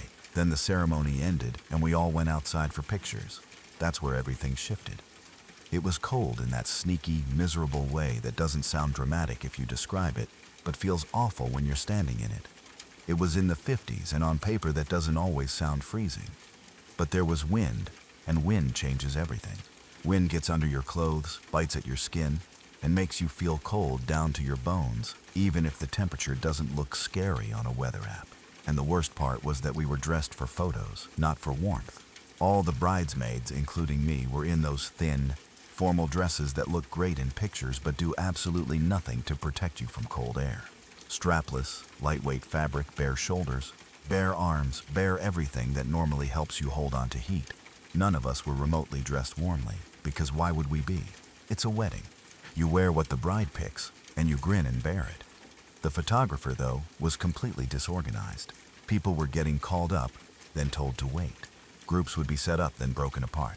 Someone would be told to stand here, then moved over there. There was no clear flow, no clear plan, no sense of will be done in 10 minutes. It felt like we were stuck outside in that cold for ages, mostly just standing around waiting in case we were needed again. At first, we all tried to keep our spirits up. Bridesmaids huddling together, laughing a little, rubbing our arms, shifting from foot to foot. You know how it is when you're trying to act like you're fine because you don't want to ruin the mood. But as time passed, the cold stopped being something you could ignore. It started feeling sharp. My fingers felt stiff. My skin felt numb. I could feel myself shivering even when I tried not to. And then something happened that was so simple, but it said everything. The groomsmen noticed. One by one, they started offering their jackets to the bridesmaids. It wasn't some huge heroic act. It was just basic kindness, basic awareness. The kind of instinct that kicks in when you see someone you care about standing there freezing. They'd slip off a suit jacket and drape it over a bridesmaid's shoulders, or hand it to her and tell her to take it, to warm up, to stop shaking. It became this quiet little moment of teamwork, like, okay, we're all in this together, let's take care of each other. And you could see the relief on the bridesmaids' faces as they finally got a layer between their skin and that wind. Even the small warmth of a jacket made a difference. It felt like a hug. It felt human, all except me, because my ex didn't offer me his jacket. Not even for a second. Not even with a quick, here, take this until we're called again. Not even with a you look cold, nothing. He stood there watching other groomsmen do it, and he didn't move. And when the moment made it obvious, when it got to the point where it was clear I was the only bridesmaid not being helped, he didn't look embarrassed. He didn't look guilty. He didn't look like he was about to fix it. He just said he wasn't giving me his jacket because then he'd be cold. That was his reasoning. And the thing is, he wasn't out there in a thin dress. He wasn't out there with bare shoulders and bare skin. He was in a full suit, a three-piece suit. And under it, he even had a t-shirt. He had layers. He was covered. He was warm compared to us, even if the air was chilly for everyone. But he still chose his comfort over mine. And in that moment, I didn't just feel cold from the weather. I felt cold in my chest. Because it wasn't about a jacket. It never is. It was about what the jacket represented. It was about the fact that other men who weren't dating those bridesmaids, saw them shivering and reacted without being asked. They offered warmth automatically. They cared automatically. They were protective without making a big deal about it. My partner, the person who was supposed to love me more than anyone in that group, looked at me freezing and decided it wasn't worth a small inconvenience to help me. And yes, maybe he would have been a little colder without his jacket for a few minutes. But that's what love looks like sometimes. Love looks like choosing a small discomfort so the person you care about doesn't suffer. Love looks like noticing. Love looks like instinct. Love looks like saying, here, take it, without needing a long conversation about fairness. His choice made something click in my head, fast and clear, like a light turning on in a room you didn't realize was dark. I realized he didn't actually love me anymore. Not in the real way. Not in the I'm thinking of you without being asked way. Not in the your comfort matters to me way. Not in the I'd rather you be warm than me be perfectly comfortable way. Because when someone loves you, they don't stand there watching you shiver and make excuses. They don't treat your discomfort like it's your problem. They don't keep score with their own warmth when you're visibly suffering. I remember standing there, trying to keep my face neutral because we were at a wedding and I didn't want to create drama. I didn't want to be the girl who ruins the family day with an argument. I didn't want to cry in front of everyone, so I did what a lot of women do in moments like that. I swallowed it. I smiled when I had to smile. I held myself together. But inside, something was cracking. Because once you see something like that, you start replaying everything else too. You start thinking about all the times you made yourself smaller, all the times you accepted less, all the times you told yourself he was just not that type of guy, all the times you brushed off the little moments where he didn't show up for you, didn't protect you, didn't soften for you. And you start realizing those moments were not random. They were the truth. We eventually finished the pictures, of course. The wedding moved on. People went inside. The reception happened. Everyone laughed and danced and toasted and celebrated. From the outside, it probably looked like a normal wedding day. But for me, it became the day I quietly understood something I hadn't wanted to admit. That relationship was already over in his heart. He may have still been there physically. He may have still been my boyfriend on paper. But emotionally, he wasn't with me. He wasn't on my side. He wasn't looking out for me.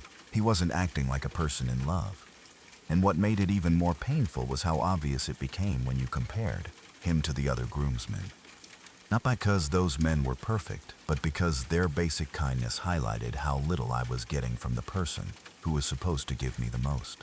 Sometimes it isn't a dramatic betrayal that tells you the truth. Sometimes it's a cold day, a windy day, a thin straplet dress, and a jacket that never gets offered. That was the moment I knew. Not because I wanted to know, but because his actions made it impossible not to.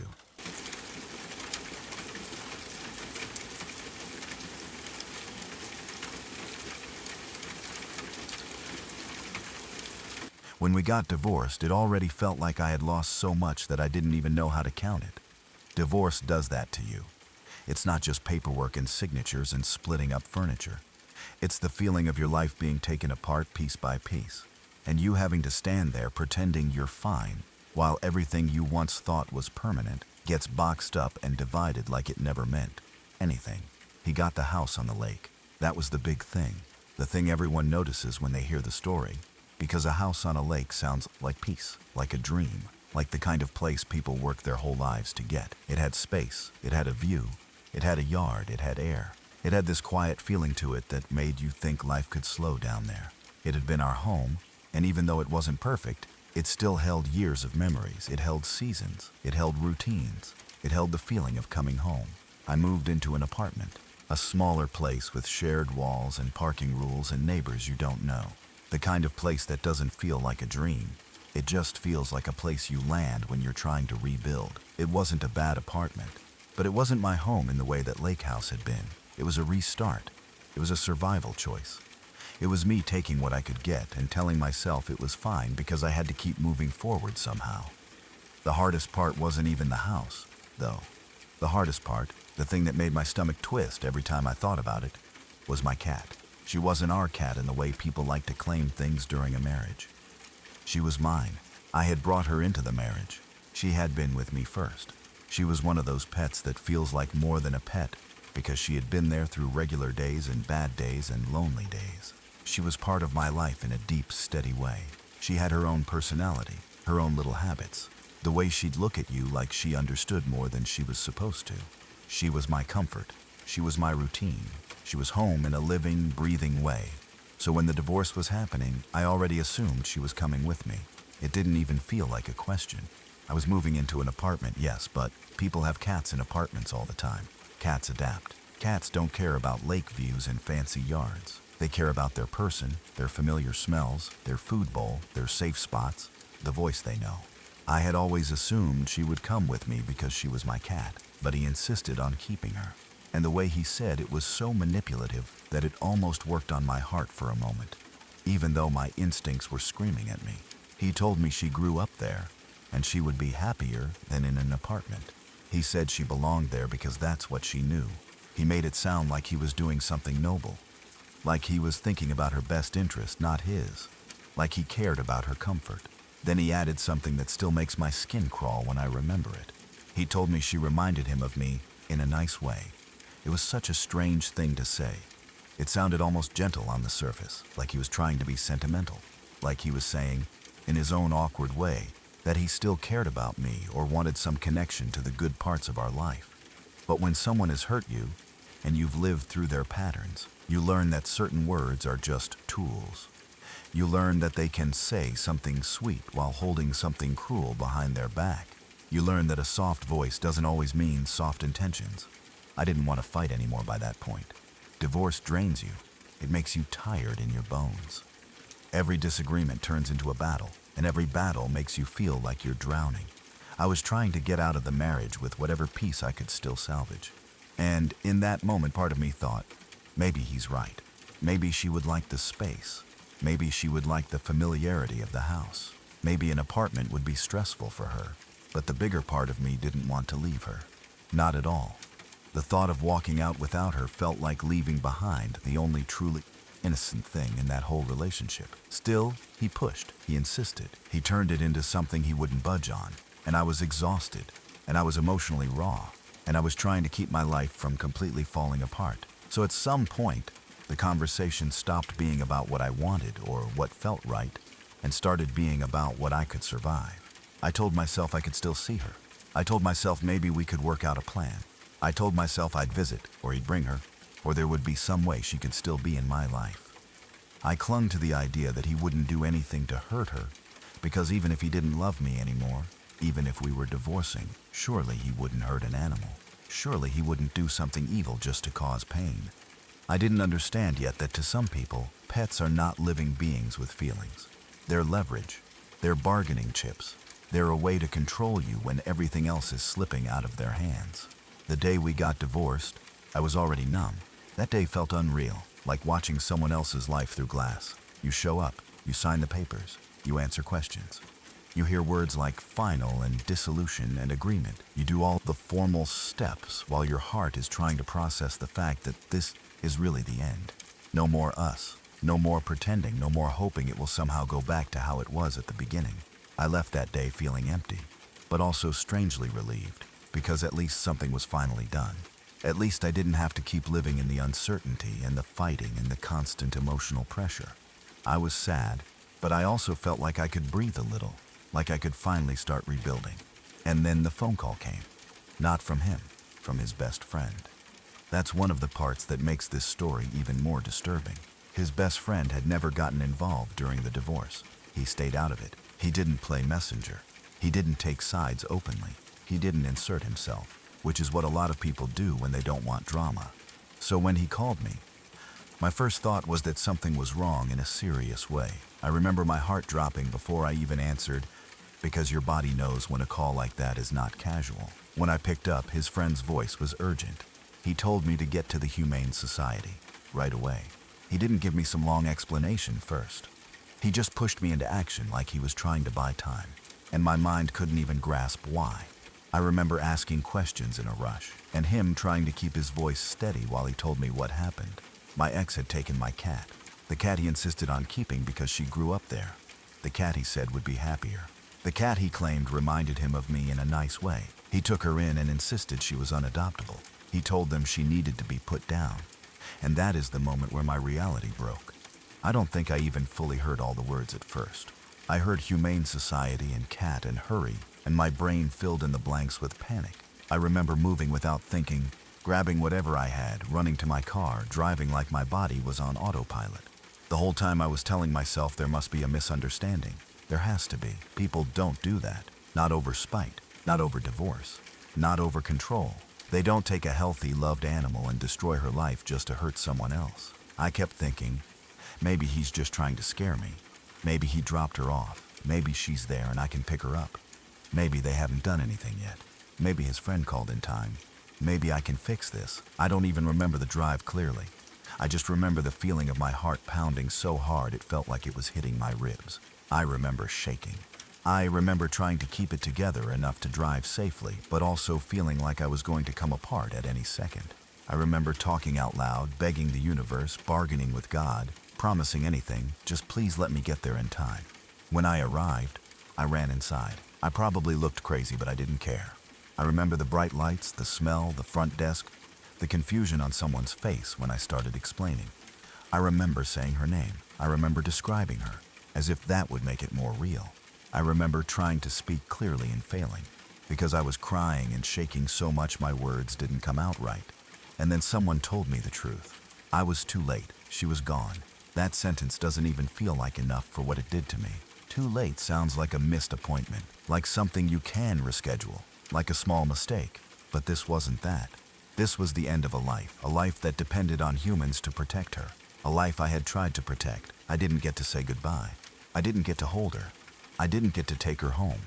I didn't get one last moment where she could hear my voice and know she was safe. She was just gone. And the shock of it was so intense that for a moment I felt nothing. That's what trauma can do. Your body goes numb because the pain is too big to process all at once. Then the numbness breaks and the grief hits in waves so heavy you can't breathe. I remember collapsing into a chair or leaning against a wall. I remember the sound of my own crying being loud and ugly and uncontrolled. I remember strangers looking at me with pity. I remember someone trying to talk gently to me, like you'd talk to someone who has just experienced something unbearable. And all I could think was that he did it on purpose, because he didn't have to do that. He could have called me. He could have said, I don't want her anymore, and I would have taken her immediately. He knew that. He knew I would have rearranged my life, my apartment, my schedule, anything, to keep her safe. He knew she was loved. He knew she mattered. He chose not to give me that chance. He chose to destroy her instead, and that's when I stopped trying to make him make sense. There are some actions that take a person out of the category of difficult X and put them somewhere else entirely. This wasn't a petty insult. This wasn't a mean text. This wasn't a selfish decision about furniture or money. This was deliberate cruelty. It was a weapon used with the sharpest point possible, because he knew exactly how much it would hurt me. He didn't just want the house. He didn't just want to win the divorce. He wanted to leave a permanent scar. He wanted something I could never undo, and he got it. For a long time after that, I couldn't stop replaying everything in my mind. Every time he said she'd be happier there. Every time he said she reminded him of me. Every time he acted like he cared about her well-being. It all felt like a sick performance after the fact, like he had been setting the stage for something darker, like he had been gathering control just so he could take it away in the most brutal way. I also kept thinking about his best friend. The fact that he called me at all told me something important. It told me that even people close to my ex could see how wrong it was. It told me that someone in his world knew what he was doing and felt alarmed, enough to break their silence. That friend tried to save her. He tried to give me a chance. But my ex moved fast enough to make sure I couldn't stop it. That's not normal behavior. That's not grieving a breakup. That's not having a hard time. That is calculated. That is cold. After that day, the divorce didn't feel like the worst thing that happened to me anymore. The loss of the marriage became background noise compared to the loss of my cat, because the way I lost her was so cruel and unnecessary that it changed how I saw everything. It changed how I saw him. It changed how I saw the years I spent with him. It made me question what kind of person I had been living with, what kind of person I had tried to love, what kind of darkness had been sitting behind his eyes while I was trying to make a life work. People sometimes say things like, he must have been really hurting, as if that explains it. But pain does not excuse cruelty. Lots of people get divorced without doing something evil. Lots of people feel rejected without taking an innocent life. If anything, the fact that he could do this to a helpless animal proves it wasn't about heartbreak. It was about power. And it left me with a kind of grief that didn't go away neatly, because it wasn't only grief. It was grief mixed with anger and shock and guilt and the sick feeling of betrayal. It was grief with the added poison of knowing it didn't have to happen. It was grief that came with questions that had no answers that could ever satisfy me. Sometimes I still picture her in that lake house. Sometimes I imagine her sitting in her favorite spot, watching the light on the water, living her quiet cat life, safe and warm, just existing. Sometimes I imagine taking her into my apartment and making it work, buying her a new cat tree, setting up sunny windows for her, giving her time to adjust, watching her settle in. I imagine her jumping onto my bed, curling up beside me, purring, reminding me that home isn't a building, it's love.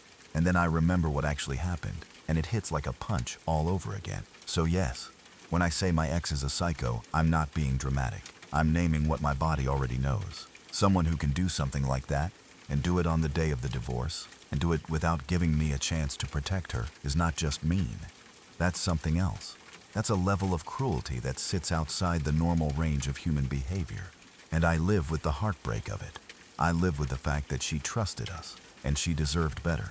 I live with the fact that I didn't get to save her, even though I would have given anything to.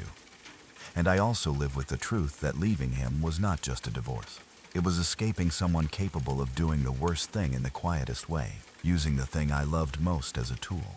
That's a pain I wouldn't wish on anyone.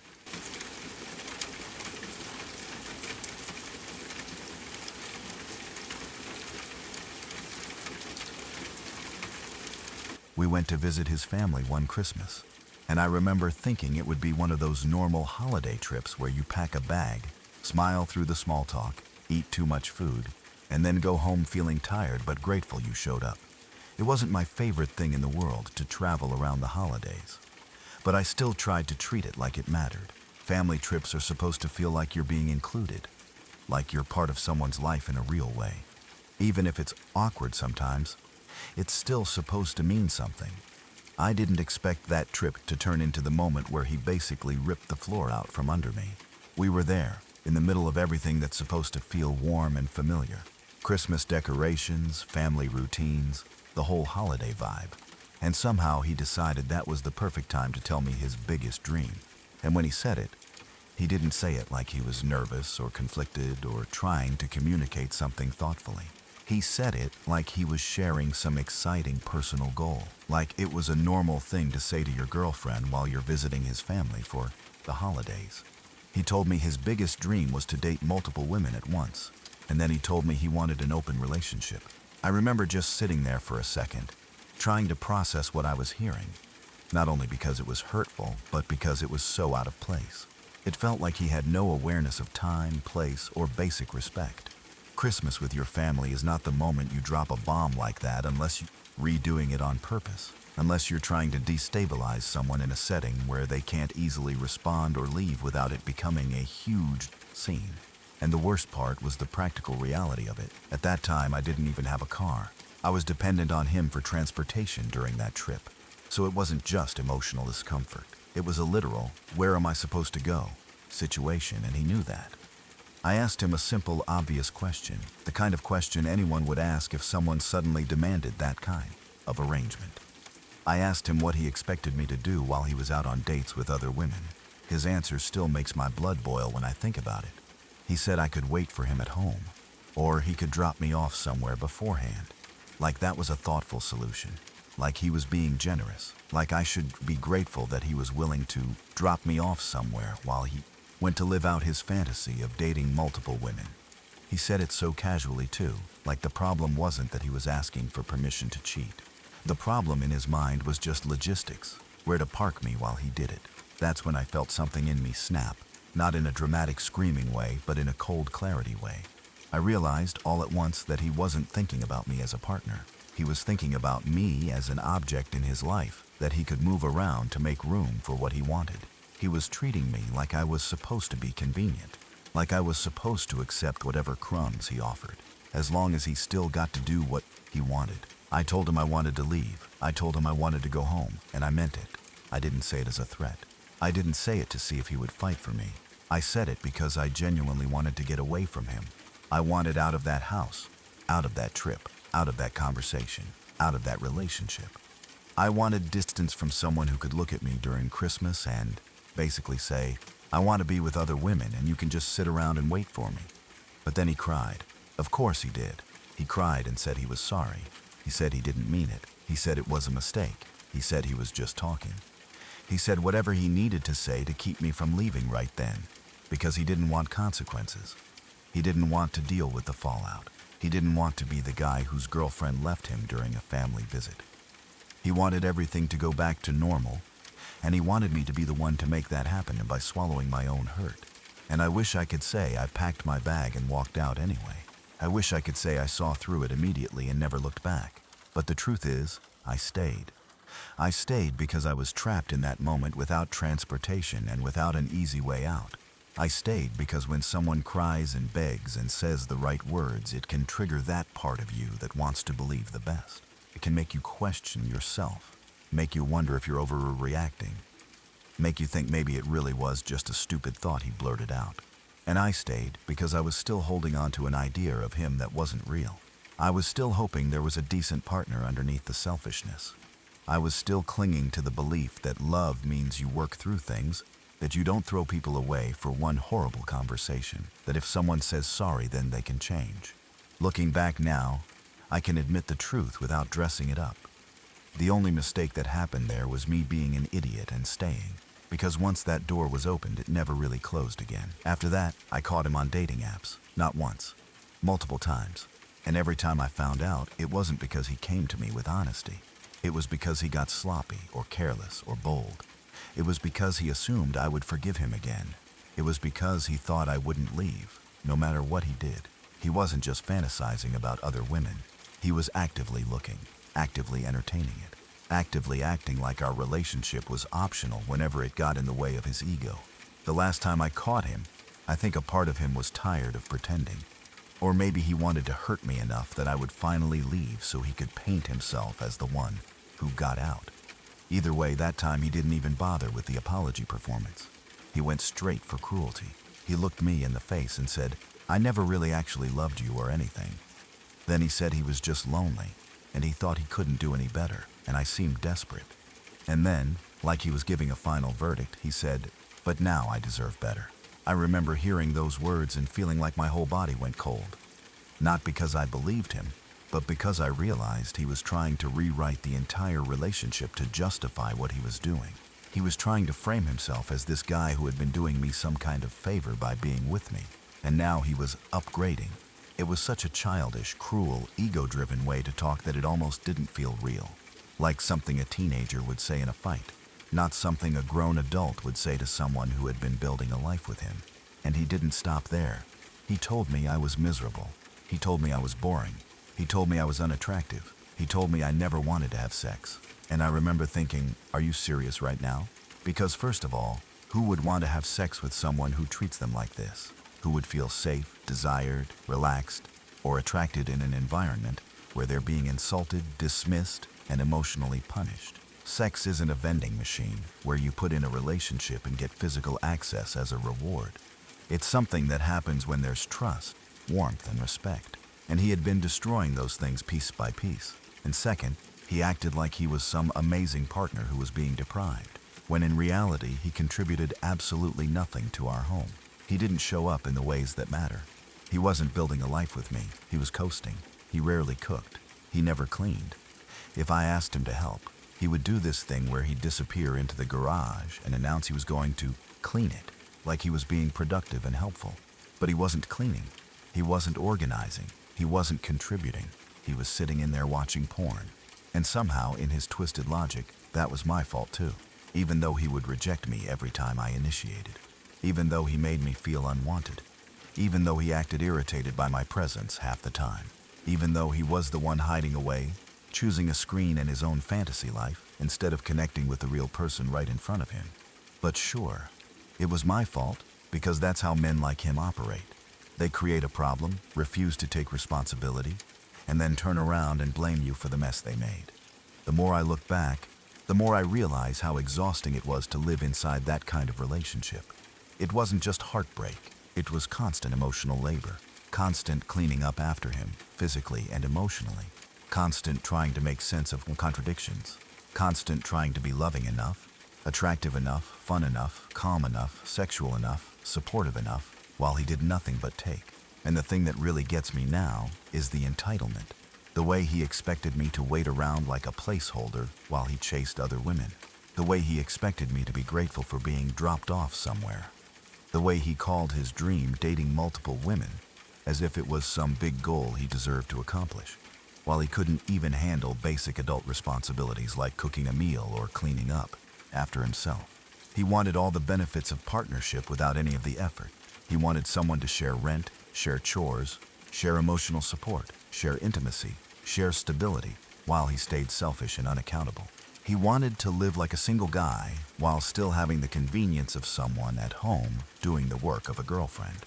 And when I didn't play along, when I didn't smile and accept humiliation, he tried to crush me with words. That's not love. That's not even close. Love doesn't ask you to shrink yourself so someone else can feel powerful. Love doesn't demand sacrifice while offering nothing back. Love doesn't call you desperate and then claim you're lucky they chose you. Love doesn't insult you and then complain you don't want to be intimate, as if intimacy can survive disrespect. So yeah, whatever, because the truth is, nothing he said about me was actually about me. It was about his need to feel superior, his need to protect his ego, his need to justify his behavior without having to face himself honestly. He couldn't handle the reality that he was selfish, lazy, and emotionally immature, so he tried to dump that shame onto me. But it didn't belong to me. And once I finally understood that, it became easier to let him go, not just physically, but emotionally too. Because you can't build a life with someone who sees you as a backup plan. You can't build a future with someone who wants to live out fantasies while treating you like an inconvenience. And you definitely can't love someone into becoming a better person when they don't even believe they need to grow up. So now when I think about that Christmas trip, I don't think of it as the moment he accidentally said something wrong. I think of it as the moment he showed me the truth. He just tried to cover it up with tears because he didn't want to lose his comfort. And I stayed longer than I should have, yes. But eventually I learned. Eventually I chose myself. Eventually I stopped believing someone who contributed nothing had the right to tell me I wasn't enough. Because I was never the problem. He was.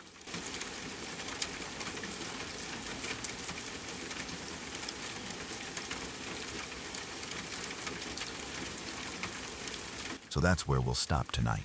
Before you go, remember this. Every story you just heard was real. Real people. Real nights. And none of them saw it coming.